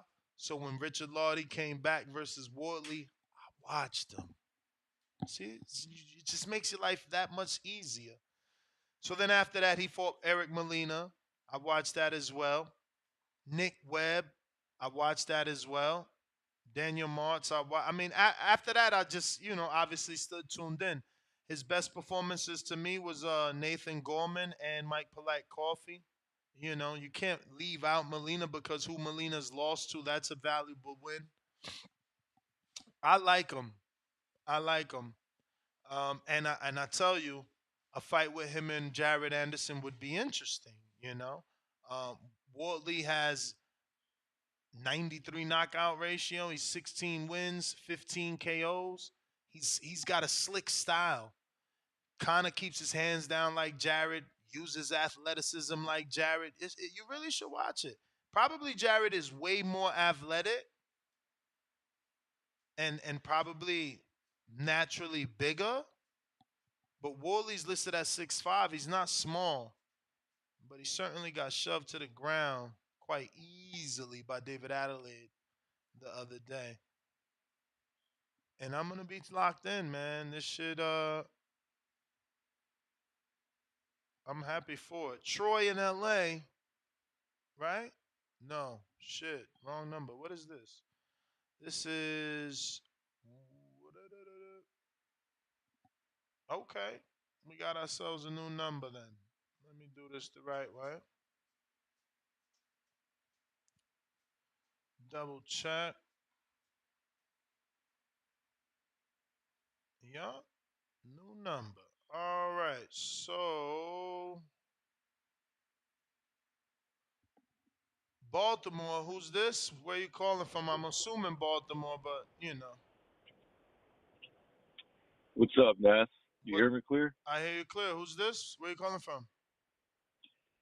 I'm calling you from the DMV area, particular Maryland. And your name, champ? Moses. Moses, talk to us. What's on your mind? Not much, brother. I watch your show pretty often. I know you're going to end the show not in a couple minutes. Just want to give you the first time call to just appreciate all the work that you do, bringing us content and stuff. Not sure exactly what you were talking about in this show. I just heard about the Joe Joyce and the Zhang fight. I don't know if that's what you were talking about with the other callers. Well, today we were discussing Tyson Fury and Ngannou's undercard announcement. He has 3 great heavyweight fights on that undercard. He's going to be having Joe Joyce, former WBO champion, return and taking on Simon Kean, who is 21 and 20 knockouts from Canada. And then you got the return of Carlos Takam, who's going to be taking on Martin Bakole, who got the big win over Tony Yoka. And then the domestic rivalry with Fabio Wardley and David Adelaide. And then you got the cherry on top with Ngannou and Fury. Yeah, I'm not really, except for the Fabio fight. That's the only one that excites me. Other than that, I don't really care. Really? Not even the Bakole fight, huh? Bakole, I mean, the only reason how I know him is because he was calling out Dillian White. And I know Dillian White, he's out because of the drug thing. So I haven't really watched him that much. I don't think he's that impressive, in my opinion. But the Fabio fight, that's for sure going to be the highlight of that card, for me at least. Yeah, I'm with you. That's a rivalry that's been building for a while. I've been following both of those guys. Adelaide doesn't have the resume of Wardley, but he's got this, crazy power, right? So it's like, gotta see Yeah, what you know happens. that's like what you said earlier. The UK they do really good domestic fights, unlike us over here. Yeah. They like to play all this. No, we like to Oh, fucking I need to get marinate this too percentage. much, bro. Yeah, but sometimes it could be helpful if we pushed some of the fights, like let's say the Frank Martin and Shakur fight. I think that would be a good fight, or like a Keyshawn versus Frank. Yeah, I mean, Frank and Keyshawn not on the same level. Obviously, Frank was just off of the title shot. Uh, Keyshawn needs to be fighting Kid Schofield. If this was the UK, they would have fought already, and it would Yeah, have been a like you big were saying a fight. little bit earlier. I mean, look, Yep. look No, at I'm look at with David you. Adelaide. He's 12-0 taking on Fabio Wardley 16-0. Like they don't play over there, man. I fuck with them for that. It's kind of like I don't know if you agree with me on this one, but it's kind of like back in 2015, AJ versus White, right? Yeah, for sure. Yeah. They No, don't, man. They they don't give they us they're, none of they're that, good bro. with that. Like, think about it. Crawford and Danny fought in the amateurs. Mikey and Crawford fought in the amateurs. Boo Boo and Keith Thurman fought in the amateurs. Usyk and Porter fought in the amateurs. Porter and Jacobs fought in the amateurs. Like, bro, we ain't getting none of that shit. None of that shit. I They don't remember give when us none of those fights as Usyk pros. fought Bird the Beef. Remember Yep. that? Yep. Yeah.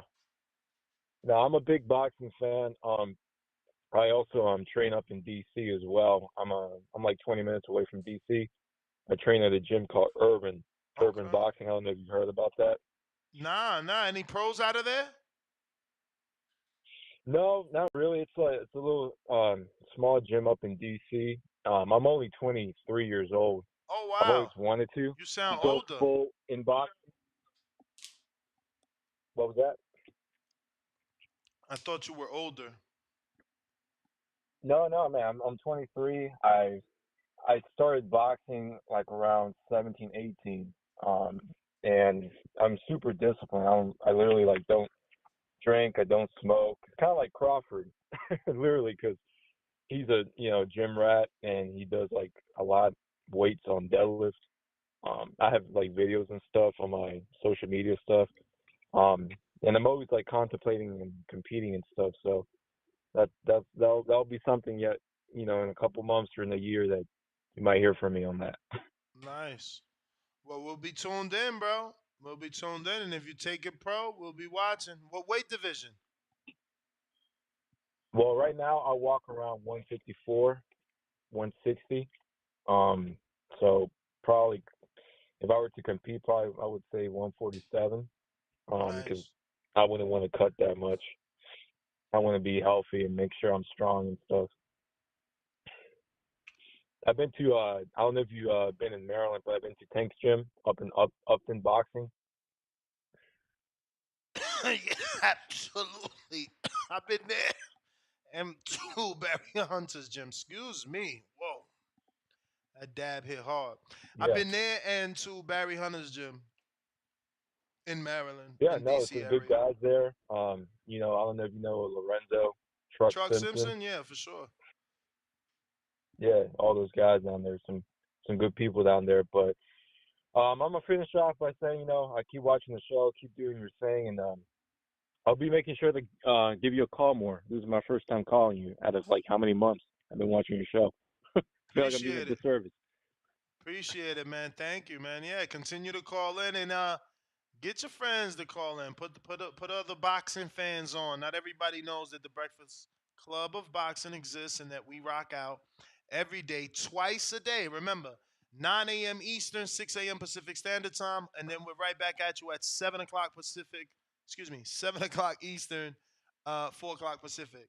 You got to understand, I messed that up because I'm a born East Coaster now living in the West, so it's taking some getting used to. But yo, I remember the East Coast West Coast beef and the whole West Side the best side. I ain't gonna front. West Side is the best side. I know a lot of East Coasters is gonna get mad at me, but like as a hustler, I prefer living on this coast because my show starts at 6 versus starting at 8. I mean at 9. You know what I mean? That's like a lot of dead time for me. Wait until 9. Um, so I feel like I could get so much more done on the West because they start later, but I still start with the East by starting at 6. I don't know. But that looks like everybody. Them dabs be coming back. It's like, yo, I took that dab a few minutes ago. Why am I still coughing over here? All right, so that is the last caller and the last super chat. Next GTO, Instagram, and Twitter. Catch me on the next one tomorrow morning. We out.